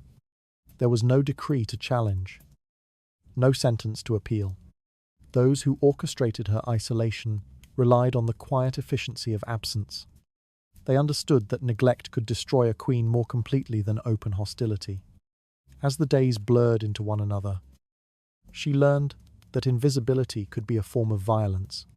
It denied her voice, to erase her presence, and forced her to confront a silence she had not chosen. She felt herself becoming a shadow in her own life, a figure that moved carefully to avoid drawing unwanted attention. She no longer asked questions, no longer requested audiences, no longer expected warmth from those who served her. The palace had taught her how small a queen could become when those in power decided she was no longer useful. Her world narrowed until only her breath broke the quiet, leaving her suspended between duty and disappearance. Every withheld audience and every closed door deepened the stillness that pressed against her. Through that sharpening silence, a darker consequence began to form, waiting for the moment when isolation would expose what it had slowly undone. Remarriage in the Tudor world rarely resembled renewal. It was a strategy, carefully measured and ruthlessly executed. When a queen fell from favour, through misfortune, accusation, or merely the king's boredom, the crown did not pause to mourn her absence. Preparations for the next union began almost immediately, driven by political needs rather than emotional repair. Henry VIII embodied this pattern with chilling clarity. Each of his 6 marriages served a purpose, and each wife learned that stepping into the role of queen meant stepping into a space still haunted by the woman who came before. A new queen entered the palace already burdened by expectations she had not created. She was compared to her predecessor from the moment she crossed the threshold. Advisors whispered whether she would be obedient like one, intelligent like another, or fertile like a third. Courtiers watched for signs of weakness or advantage, eager to predict how long she would last. Her identity had little room to form. She inherited complications rather than opportunity, and every misstep risked drawing the king's thoughts back to the woman he had discarded or executed. Even the palace seemed to remember former queens. Their tapestries remained. Their servants lingered. Their alliances clung to life in the shadows of corridors. A new wife walked through rooms shaped by someone else's triumphs and failures. She sat at tables where whispered judgments had once condemned her predecessor. She wore jewels that belonged to a woman the palace had sworn loyalty to only years before. Objects became reminders, a clasp once worn by Anne, a prayer book once held by Catherine, a ring that no longer carried its original meaning. The weight of these relics pressed against her no matter how carefully she carried herself. Remarriage also reshaped the court itself. Each new union created winners and losers among nobles, and those who benefited from the rise of one queen feared the influence of another. Loyalties shifted like tides. Former allies distanced themselves from her if they sensed instability. New allies approached cautiously, testing whether she would last long enough to justify their support. The Queen quickly realized that affection in the Tudor court was provisional. It depended on her ability to maintain the king's favor. The king's expectations complicated this further. He desired a wife who could embody the virtues he admired. But those virtues changed as he aged. As politics shifted, and as his disappointments accumulated, a new queen might be praised for her mildness until her silence annoyed him. She might be admired for her intelligence until her opinions conflicted with his own. She might be valued for her youth until he interpreted her inexperience as a flaw. Her role was to adapt continuously, even when the standards she was measured against contradicted each other. Behind closed doors, rivalry deepened among the king's former wives and their supporters. Even those who had fallen from grace left behind factions eager to reclaim lost influence. Letters travelled secretly between noble houses. Alliances formed based on shared grievances. A queen who believed herself safe could quickly find her position undermined by individuals she had never met. Motivated by loyalties to women who were no longer present, these unseen tensions shaped her daily life as powerfully as any public duty. The king himself carried the memory of past marriages in ways that shaped his treatment of new wives. Disappointments hardened him. Humiliations lingered. He approached each union with expectations sharpened by the failures of the last. A queen felt these echoes in his glances, his questions, his sudden bouts of restlessness. If she resembled a former wife in manner or temperament, he might react with suspicion or nostalgia, neither of which offered her stability. She lived in the shadow of other women's histories as much as in the reality of her own. The pressure to perform the role of queen intensified under these circumstances. She needed to display grace, intelligence, fertility, and obedience all at once. Yet no matter how flawlessly she performed, comparisons remained unavoidable. The court had long memories. They remembered Catherine's endurance, Anna's charisma, Jane's softness, Anne of Cleves's humiliation, Catherine Howard's recklessness, and Catherine Parr's caution. A new queen contended not only with the king's scrutiny, but with the expectations of a nation shaped by the stories of those who came before her. Her private fears grew steadily. She wondered whether her fate would mirror theirs, discarded, annulled, exiled, or worse. In the quiet hours of the night, the palace seemed to breathe with the memories of women who had walked before her. She imagined their footsteps lingering in the hall outside her chamber. She imagined their final moments in the tower. She imagined their letters, left unfinished when their futures were abruptly rewritten. These thoughts pressed into her as she tried to sleep, reminding her that the role she played was as fragile as the king's shifting desires. The palace, for all its grandeur, became a stage of unending replacement. One queen's entrance followed another's exit. One woman's downfall paved the way for the next's ascension. When the court celebrated a new marriage, it did so with the knowledge that the celebration might be temporary. Each queen entered knowing she might one day be treated as though she had never existed.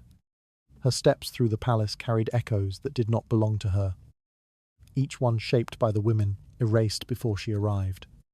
Expectations tightened around her, like a script she had no hand in writing, forcing her to perform a role built from the remnants of others. As the atmosphere shifted once more, a deeper uncertainty stirred at the edges of her world, waiting for its moment to press closer. Survival in the Tudor court depended less on virtue than on restraint. A queen who wished to endure learned quickly that silence offered more protection than truth ever could. Words carried weight far beyond their meaning, and even the most innocent remark could be reshaped by those who wished to harm her. She moved through the palace with the awareness that her voice, once lifted in confidence or comfort, could become the very tool used to condemn her.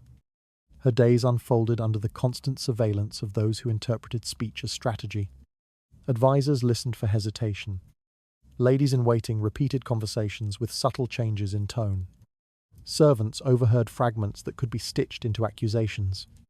Even the king, whose affection might once have offered safety, measured her words with an increasingly critical ear. She learned to consider every syllable, releasing only what could not be twisted into something dangerous. The queen understood that silence served as a boundary, a fragile yet essential barrier against the unpredictable tides of courtly ambition. Instead of responding quickly, she cultivated the ability to pause. She listened carefully to the rhythm of a conversation, recognizing when a question concealed a trap or when a compliment disguised an inquiry. She answered slowly, deliberately, often leaving space between her words. Courtiers interpreted this as grace. Only she knew it was survival. There were moments when silence meant swallowing pain. When advisors implied blame for political failures, she held her tongue. When the king hinted at dissatisfaction, She forced herself to meet his gaze without protest. When whispers spread through the court suggesting impropriety, she remained outwardly calm. To defend herself might seem natural, but in the Tudor world, self-defense could be reframed as defiance. Silence prevented her from offering the court more material to twist. Even in private, caution shaped her speech. Her chambers, though outwardly secluded, were never truly hers. Servants entered without warning. Guards lingered nearby. The walls themselves seemed capable of remembering words spoken too freely. She avoided long confessions to trusted companions, knowing that loyalty could be fragile. A friend today could become an informant tomorrow. Silence protected not only her reputation, but also those who might inadvertently betray her. Letters, too, demanded careful restraint. She wrote to her family with precise, measured language, avoiding expressions of fear or frustration. Any admission of weakness could be seen as disloyalty. Any complaint could be interpreted as criticism of the king. Her messages travelled through interceptors, who dissected each phrase. She learned to convey affection without detail, concern without explanation, longing without vulnerability. Written silence became as critical as spoken silence. Silence, however, did not shield her from isolation. The more she withheld, the more distant she felt from those around her. Her world narrowed to gestures and glances, to polite smiles and controlled breathing. She became skilled at conveying meaning without words, relying on the subtleties of posture and timing. Servants noticed her quiet endurance but dared not comment. Advisors respected her restraint only when it served their interests. The king interpreted her silence in whatever way suited him at the moment, either loyalty or concealment. There were times when she longed to speak openly. She wished to express fear without risking suspicion, to share sorrow without appearing weak, to seek comfort without endangering the person offering it. Yet each attempt brought the threat of consequence. Stories of former queens who had spoken too boldly haunted her. Their fates, captivity, exile, and execution remained etched into the palace corridors. The silent spaces they left behind taught her more effectively than any advisor ever could. Over time, silence became not only a shield, but a burden. Holding back thoughts required constant vigilance. She could not relax, even in moments of apparent safety. Her mind rehearsed answers she would never give, arguments she could never voice. She grew accustomed to nodding, to smiling, to allowing others to speak in her presence, while she remained a quiet figure standing just outside the center of every conversation. Her silence was mistaken for serenity, yet beneath it lay exhaustion. Still, she persisted. Every day she survived in the palace offered proof that silence served its purpose, while others fell victim to their own ambition or outspokenness. She remained. The court learned to underestimate her, believing that her quiet nature meant passivity. Yet silence allowed her to observe more than most realized. She saw the alliances forming behind doors, heard the tension in softened conversations, sensed the shifts in loyalty before they erupted into conflict. Speech might have exposed her. Silence allowed her to understand, but silence could not erase danger entirely. Each day brought new uncertainties. A misunderstood gesture, a misinterpreted glance, or a comment taken out of context could unravel months of caution. She walked carefully, knowing that survival depended on maintaining a balance between invisibility and presence. Too much silence invited suspicion, too little invited accusation. She lived suspended between the two, guided only by instinct and fear. Silence tightened around her like an unseen thread, holding her in place while the court searched for weakness she dared not reveal. Each word withheld protected her, yet each moment of restraint deepened the tension, shaping her days. A new threat began to stir at the edge of her world, the gathering force that would soon press against the fragile quiet she fought to maintain. Children in the Tudor court were never simply children. From the moment a royal infant entered the world, their life was claimed by forces far larger than their mother's arms. A queen who carried her child for months, who whispered prayers over its fragile heartbeat, soon discovered that her role as mother ended where the demands of the crown began. Her son, especially if born male, belonged not to her, but to the machinery of succession. The first separation came quietly, a change of attendants, a new chamber assigned, a formal announcement that the child would be raised according to royal custom. Yet beneath the formality lay a truth sharper than any decree. Her child had been taken. She felt the loss more intensely in the days that followed. The nursery that had once echoed with her voice fell silent. Ladies who served her now bent their loyalty toward the infant heir, adjusting their tone and posture to the will of those overseeing his upbringing. She was permitted brief visits, always supervised, always timed. Her son, swaddled in layers of linen and expectation, reached for her with hands too young to understand the distance forced between them. She touched him gently, knowing each moment slipped away faster than she could hold it. Her attempts to offer guidance were treated as intrusions. The tutors assigned to him, chosen for political allegiance rather than maternal trust, dismissed her opinions with careful politeness. They believed they knew better what an heir required: discipline, Latin, theology, the rigid etiquette of the court. A mother's instincts meant little within this structure. She watched her child being shaped by strangers, their voices louder than her own. Even small suggestions, a change in his schedule, a gentler approach to lessons, were noted with disapproval, as if her concern signaled weakness. The court justified this separation as necessary. They claimed that an heir must be moulded by responsibility, not affection, that closeness to his mother might soften him, that the kingdom's needs outweighed personal bonds. Yet the queen felt these words like a slow tightening around her heart. She carried the weight of every missed milestone, his first steps taken in a chamber she could not enter, his first words spoken to attendants who bowed before they comforted. She experienced motherhood as a series of absences, each one carved by duty. For daughters, the situation differed in form, but not in cruelty. They were raised as tools of diplomacy, their futures negotiated long before they understood the meaning of marriage. Their education, their companions, even their clothing, were selected to increase their value in the eyes of foreign courts. Their mother, stripped of authority, could offer only quiet affection in moments granted to her. She knew her daughter's life might one day be traded for peace, alliance, or advantage. The thought lingered like a bruise each time she kissed the girl's forehead. Children also became instruments to pressure their mothers.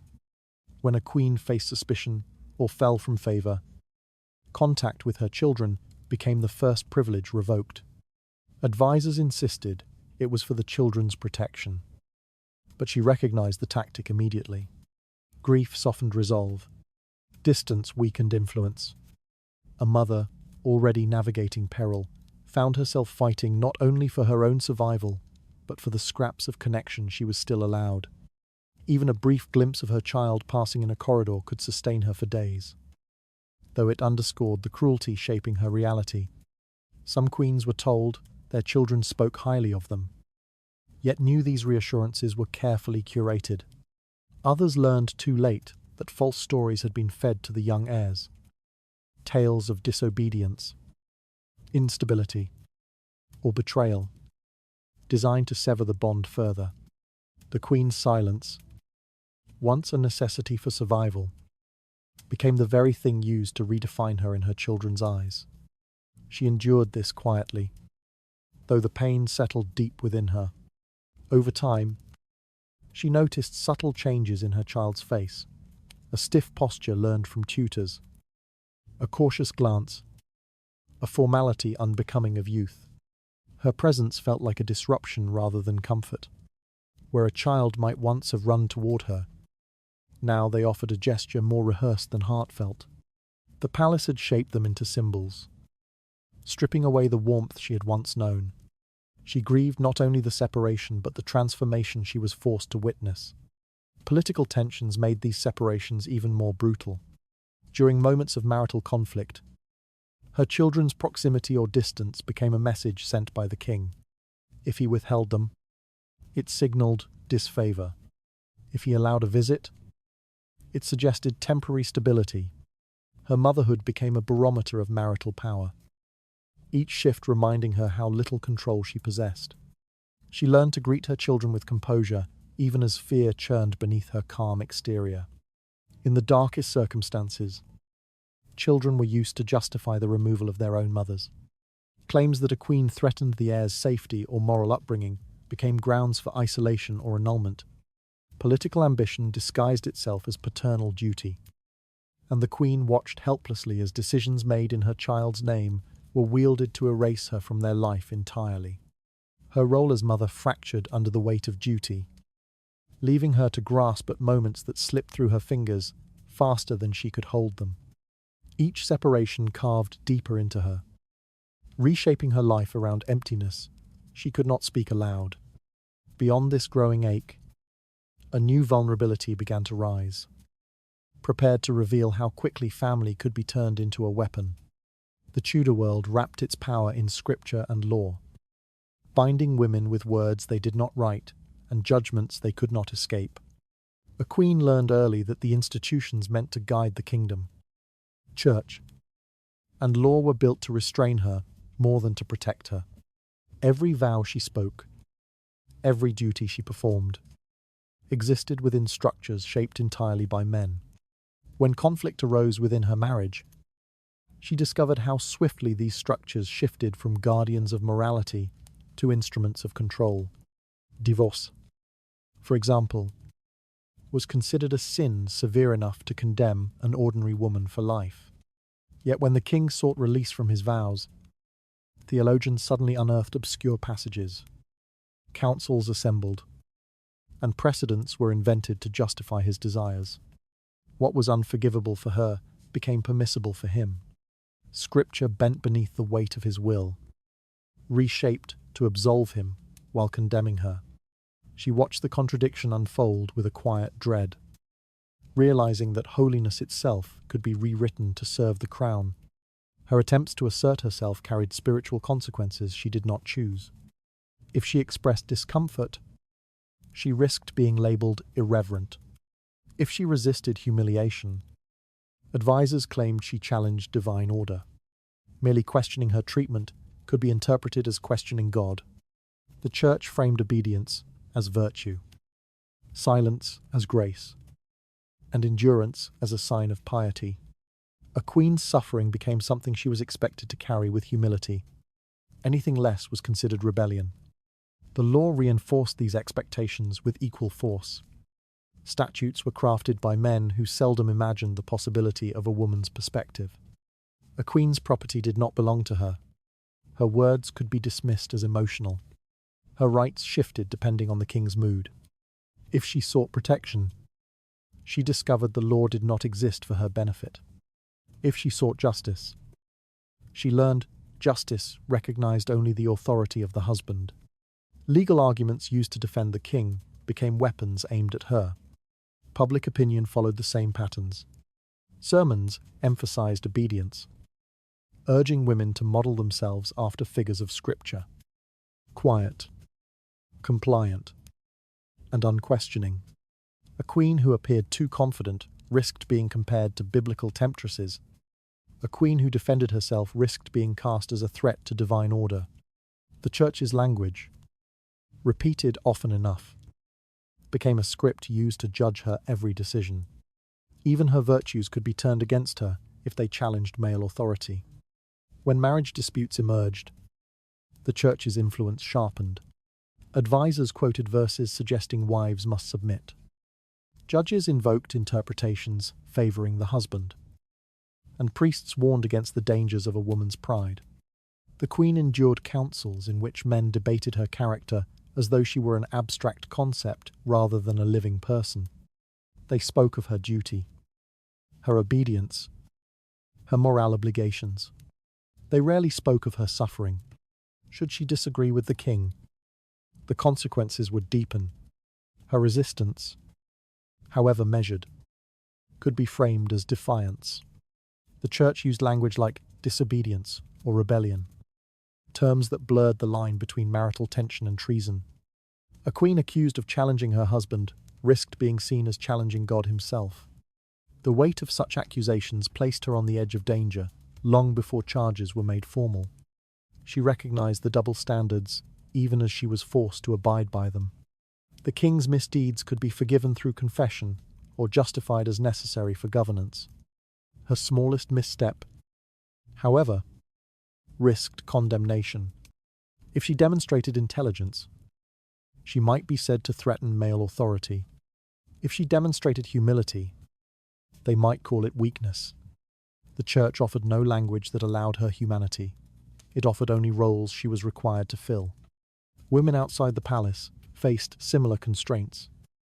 But for a queen, the stakes were magnified. She represented the moral image of the monarchy. Her behavior reflected not only on herself, but on the stability of the crown. If she faltered, the church admonished her.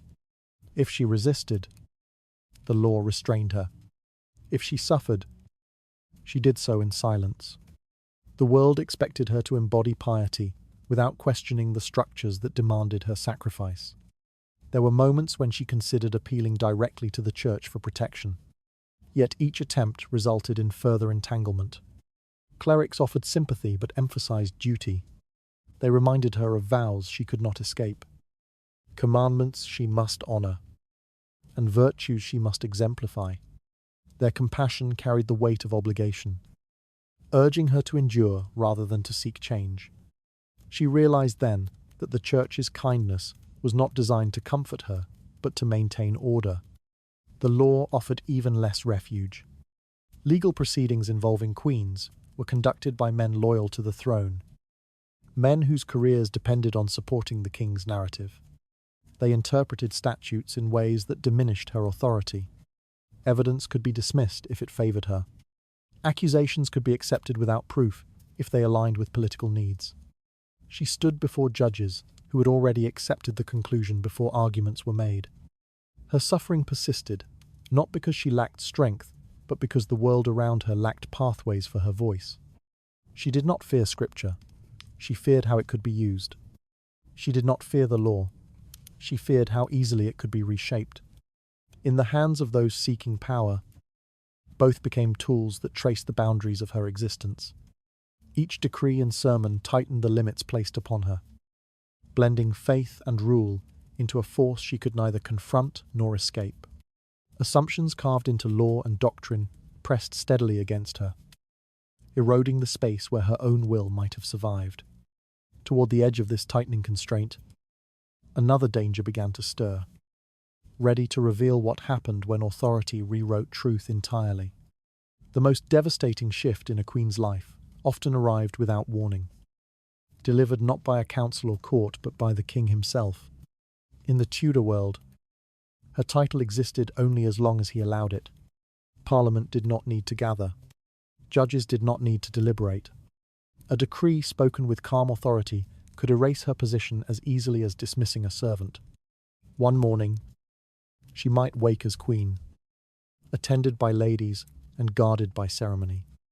And by nightfall, she could find herself reduced to a figure the palace no longer acknowledged. The first sign usually appeared in the king's tone. Where he once addressed her with formality, he began speaking of her in the past tense. Even while she remained physically present, advisors shifted their posture accordingly, turning their attention toward him while avoiding her gaze altogether. Servants greeted her with uncertainty, unsure whether to bow deeply or merely nod. The palace, attuned to the king's moods, changed its behavior before any official words were spoken. She felt the transformation settle around her like a cold fog. Her authority dissolved quietly. Orders she gave were delayed or ignored. Requests she made disappeared into the hands of attendants, with no intention of fulfilling them. The Queen's seal, once respected, began losing its influence.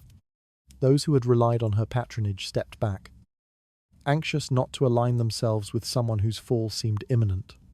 Loyalty in the Tudor court could shift within hours, and she watched relationships built over years evaporate as if they had never existed. What made this unraveling cruel was its swiftness. The king did not need to justify his decision. He could simply declare that the marriage had been invalid from the start, or that her status no longer served the needs of the crown. His reasoning could be political, personal, or non-existent. Once spoken, the declaration spread through the palace until every person understood that she no longer held the right to stand beside him. Her chambers were reassigned, her jewels reclaimed, her attendants redistributed. The space she occupied was cleared for someone new. A queen stripped of her title faced a world reordered against her. People addressed her, not by name but by phrases that distanced themselves from her former glory. The lady, the former wife, the king's previous consort. Even these titles carried an edge of discomfort, as if acknowledging her past risked offending the new order taking shape. She felt herself becoming a ghost in a palace that once revolved around her presence. Every hallway reminded her of what she had lost: power, respect, and the illusion of permanence. Efforts to defend herself often deepened her vulnerability. If she protested, it could be interpreted as defiance. If she pleaded for clarity, it confirmed accusations of instability. If she remained silent, her quiet acceptance appeared to validate the king's decision. No path offered safety. The law, shaped by those loyal to the crown, supported the king's authority without hesitation. The church, having justified countless shifts in marital status, found ways to sanctify this one as well. Even her contributions failed to protect her. A queen who had borne children, secured alliances, or calmed political tensions discovered that these achievements held value only while the king still favoured her. Once he withdrew that favour, her past became irrelevant. Her sacrifices dissolved into the palace air, remembered by no one who wished to preserve their own standing. She could be erased from portraits, removed from records, and omitted from celebrations. History bent itself around the king's new narrative, leaving her stranded outside the version of events she once lived. Some queens were sent away to distant houses, escorted by guards whose loyalty shifted with the wind. Others remained in the palace but lived in isolation, confined to wings where footsteps seldom passed. Their days blurred into quiet hours of reflection, interrupted by formal notices about changes they could not control. They learned that losing the title of queen meant losing nearly everything: freedom, visibility, and even the right to recall their own story. What haunted her most was not the loss of status, but the speed with which the world adapted to her absence. The king's new choice, if one existed, filled the empty place immediately. Courtiers redirected their admiration. Advisors rewrote their recommendations. Celebrations resumed. The palace moved forward as though she had never stood at the centre of it. Her identity, once inseparable from the crown, now felt weightless, defined only by what others chose to forget. Her fall unfolded with a quiet precision that left no room for protest, stripping away a life that had seemed secure only hours before. Every shift in behaviour confirmed how easily the world reorganised itself without her. At the edge of this erasure, another truth began to emerge, hinting at the deeper dangers awaiting those who dared to be replaced. Cross-border marriages entered Tudor politics carrying a weight that few women could withstand. A foreign princess, travelling to England, understood quickly that her body represented more than a union between two people. She arrived as a symbol stitched into treaties, agreements, and fragile promises made by men who rarely considered how those promises reshaped the lives of the women involved. Her value became measurable by the stability she was expected to bring. Even before she learned the customs or language of the kingdom she would now serve, an unfamiliar court waited to assess her. Every movement became material for interpretation, and every hesitation turned into a point of concern for those who believed foreign influence posed risks. Advisors questioned her intentions before she had any chance to express them. Courtiers watched how she interacted with the king, as if affection or distance could reveal her homeland's secret plans. She realized quickly that suspicion could grow without evidence, fueled only by tension between two monarchs. Nothing she did belonged solely to herself anymore. Her homeland remained close enough to haunt her, but too far to protect her. Letters addressed to her family passed through careful hands. Some were delayed. Some disappeared. Some arrived with entire sections missing, removed by those who feared a queen's correspondence might contain coded messages. She learned to write cautiously, knowing her words would be interpreted long before they were delivered. Each letter became a quiet reminder of the walls closing around her. Unease in diplomatic relations tightened those walls further. If soldiers assembled along borders or envoys delivered unwelcome news, blame drifted toward her. Whispers spread through the palace, suggesting her loyalty was divided.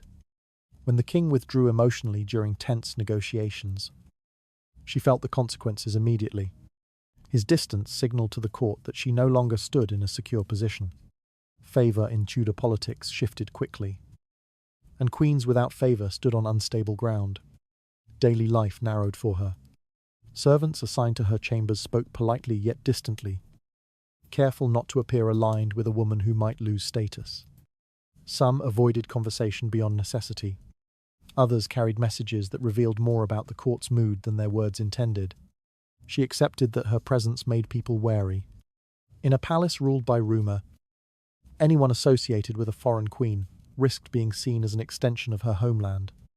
Attempts to adjust brought little relief. Learning the language helped her understand what others said, but understanding did not protect her.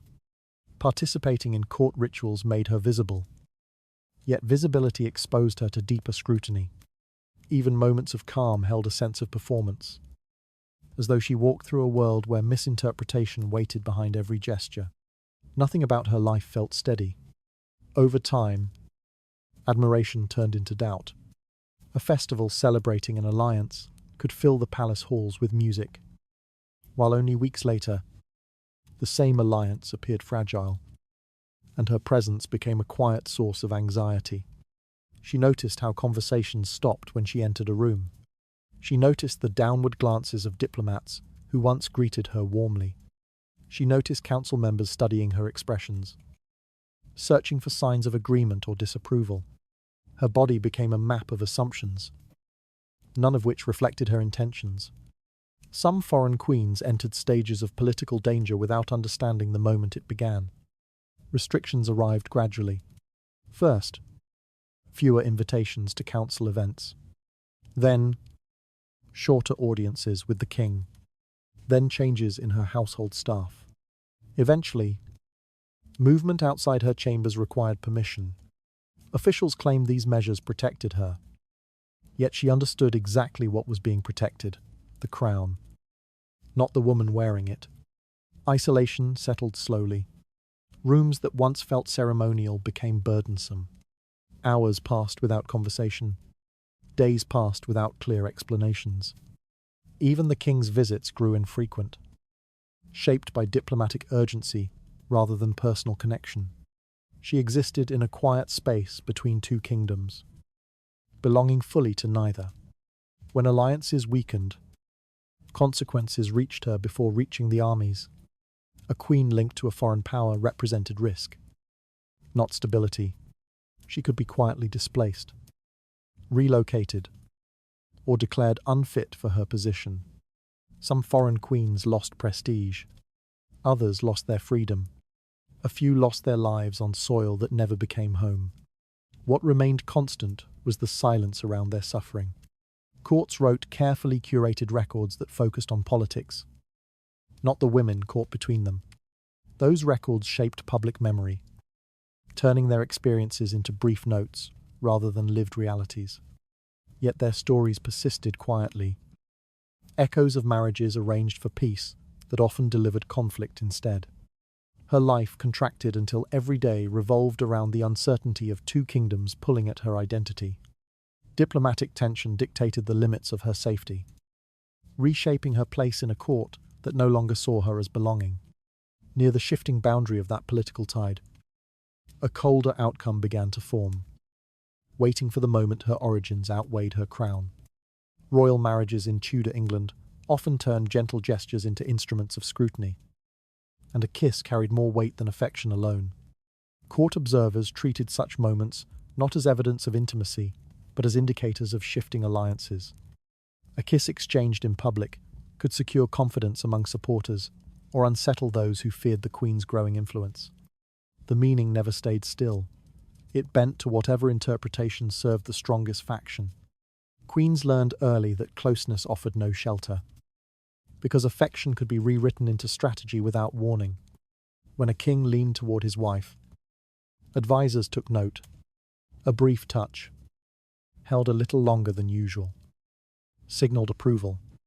Approval suggested influence, and influence made enemies uneasy. Suspicion rose quietly among nobles who benefited from instability, and they whispered about favoritism, manipulation, or under persuasion. Their words drifted into council meetings, shaping the king's mood before the queen entered the room. By the time she understood the shift, the warmth of that simple gesture had already cooled into accusation. Distance, however, carried dangers of its own. Queens who received fewer signs of affection became symbols of failure or political strain. Courtiers studied the king's expression whenever she approached. If his gaze faltered or stiffened, rumors formed instantly. Her behavior became dissected, her loyalties questioned, and her silence interpreted as calculated. The absence of a kiss could suggest disfavor, and disfavor invited opportunists to push for her removal. She lived within a system where both closeness and distance worked against her. Many queens found themselves trapped between these shifting interpretations. When the king appeared attentive, the court responded with careful smiles and tightened posture, waiting to see whether her influence would grow.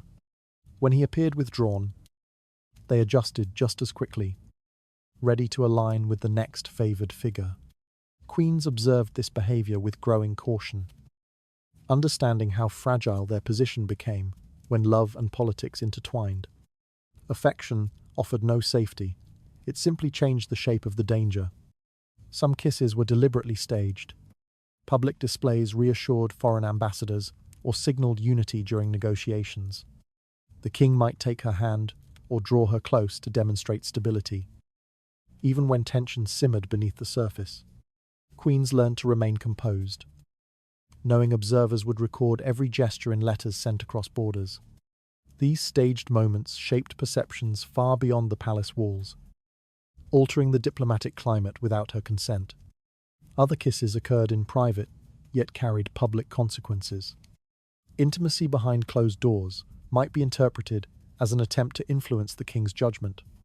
Council members, who feared her presence near the throne, responded with measures meant to limit her access. Restrictions arrived quietly. Meetings were conducted without her knowledge. Correspondence reviewed. Servants rotated.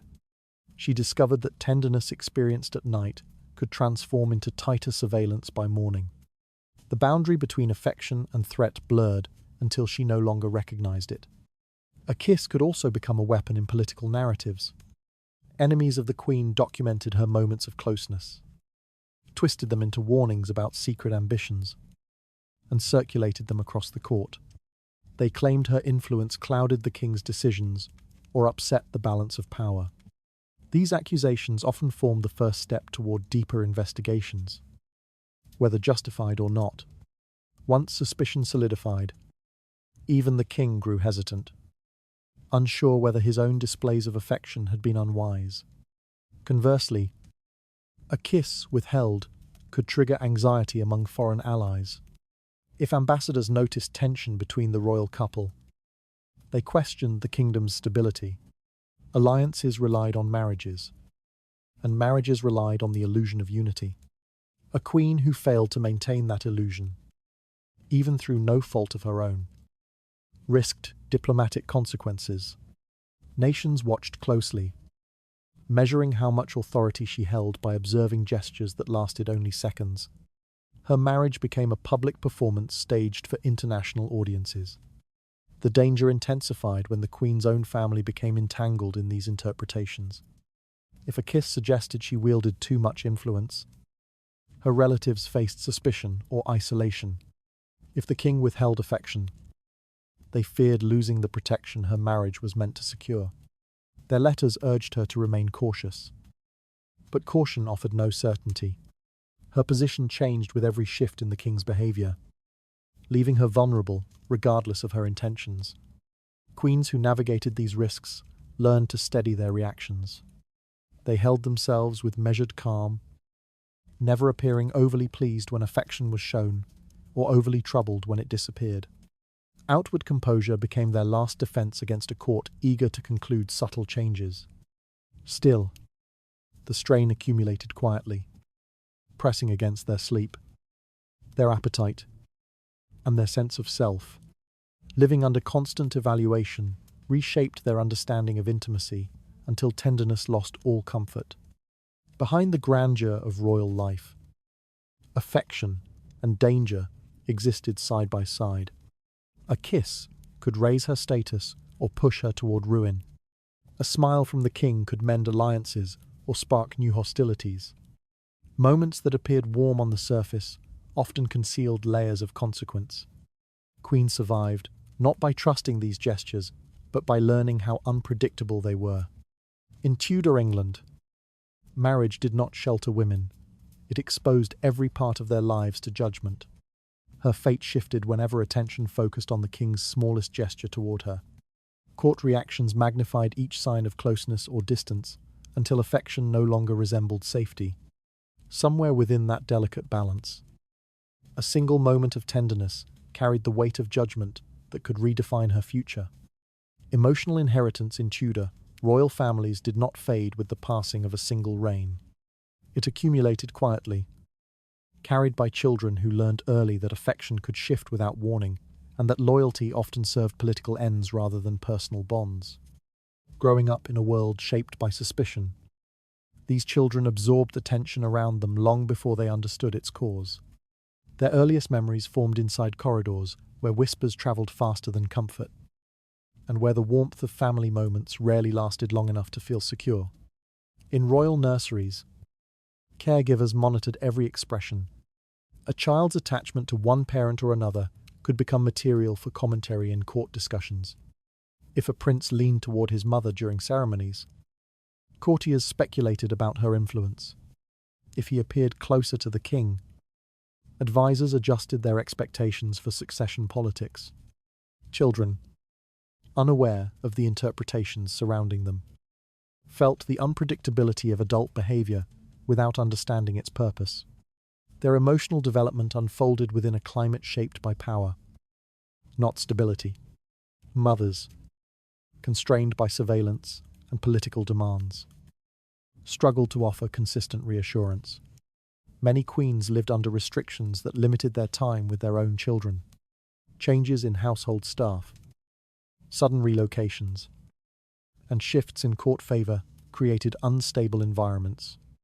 A queen who lost influence often lost access to her children, leaving them in the hands of attendants whose priorities aligned more with political prudence than nurturing care. These early separations left lasting marks, shaping how the children understood affection and authority. Fathers, especially kings consumed by governance and personal ambition, offered affection inconsistently. Their moods influenced the emotional climate of the entire court. When a king favored a child, the court responded with heightened attention, reinforcing the idea that worthiness depended on the king's shifting approval. When a king withdrew, the silence around the child grew heavy. Without predictable emotional support, royal children learned to guard themselves, becoming cautious observers rather than confident heirs. Loyalty within these families operated less as a virtue and more as a transaction. Courtiers aligned themselves with whichever branch of the royal household held the strongest influence.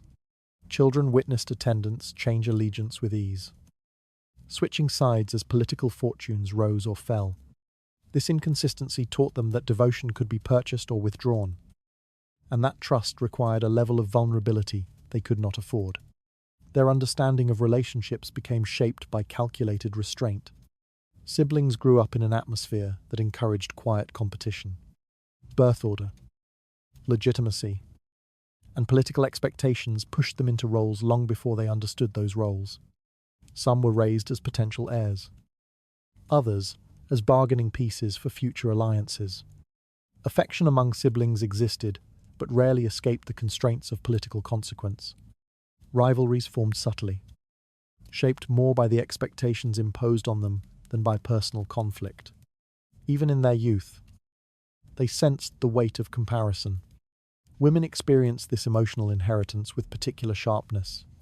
Princesses learned from their mothers that silence offered protection, while visibility exposed them to scrutiny. They watched how their mothers navigated the dangers of marriage, diplomacy, and shifting favor, absorbing the lesson that trust carried risks that could not be ignored. These girls grew into women who measured every word, every step, and every interaction, aware that their futures depended more on external decisions than personal desires. Marriage became an extension of the instability they had known since childhood. For Prince, the inheritance expressed itself in guarded ambition. They observed the uncertainty surrounding kingship, the demands, the betrayals, and the volatility of court factions. Even favoured sons sensed the precariousness beneath their status. Some became cautious to the point of isolation, withdrawing emotionally to avoid vulnerability. Others embraced ambition as a form of self-preservation, responding to instability by exerting control where they could. Neither path offered true comfort. The emotional landscape of the court influenced intimate relationships across generations. Adults who grew up without reliable affection often brought that pattern into their own marriages. Queens married to kings who never learned trust found themselves navigating a spouse shaped by suspicion rather than companionship. Princes raised in environments of rivalry struggled to form genuine bonds with their wives or advisors. Emotional scarcity became self-replicating, repeating the conditions that created it. Even moments of apparent unity carried traces of unease. Family gatherings arranged for ceremonial display masked the fractures beneath the surface. Children, presented as harmonious siblings, knew the tension behind the scenes. Queens, standing beside their husbands during festivals, understood how easily these staged performances could shift into isolation. The court observed every detail, turning private emotions into public speculation. Nothing remained untouched by analysis. Over time, the accumulation of distrust shaped the identity of the royal household itself. Generations grew up believing that suspicion was safer than hope. They distanced themselves from intimacy to protect against disappointment. Even when genuine affection appeared, it carried a shadow of uncertainty. That uncertainty passed from parent to child, forming a lineage of emotional restraint that endured far beyond individual reigns. The emotional inheritance of Tudor royalty did not manifest in dramatic displays, but in quiet. Persiste, caution.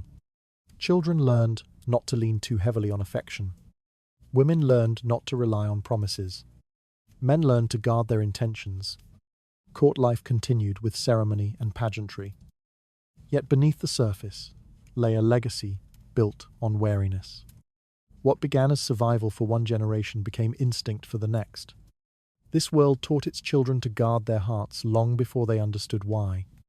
Suspicion replaced comfort as their most reliable defense. Somewhere inside that pattern, the final chapter of the Tudor marriage story formed its last. Quiet descent. Love inside Tudor courts rarely resembled what poets described or what families wished to imagine. It existed in narrow spaces, defined by duty, expectation, and the unspoken truth that affection carried political consequences. When a queen entered the marriage chamber, she carried not only her own hopes, but the anxieties of entire households whose futures depended on her survival. The palace treated her emotions as political currency, measured quietly by advisors who assessed every sign of closeness or distance between husband and wife. Her private life ceased to belong to her the moment the marriage was announced. Across the reigns, queens realized that loyalty offered little protection. A woman might devote herself completely to the crown, yet still find her name reshaped by outsiders who judged her body, her actions, or her silence. A single moment of misunderstanding could become the first step toward downfall. A whispered accusation could spread across corridors before she even heard of it. Her identity became a battlefield, formed not by her choices, but by the motives of men competing for power. Kings themselves lived within shifting emotional landscapes. Their affections moved with political winds, strengthened by triumphs, weakened by frustration, disrupted by advisors who warned them of imagined threats. A king might love his queen one year and resent her the next, if alliances changed or expectations went unfulfilled. Love carried no guarantee of permanence in the Tudor world. Instead, it existed as a fragile thread stretched between ambition and fear, often pulled apart before it could form anything steady. The queen's position became especially vulnerable when marriage failed to produce outcomes the kingdom demanded. An heir-shaped stability without one.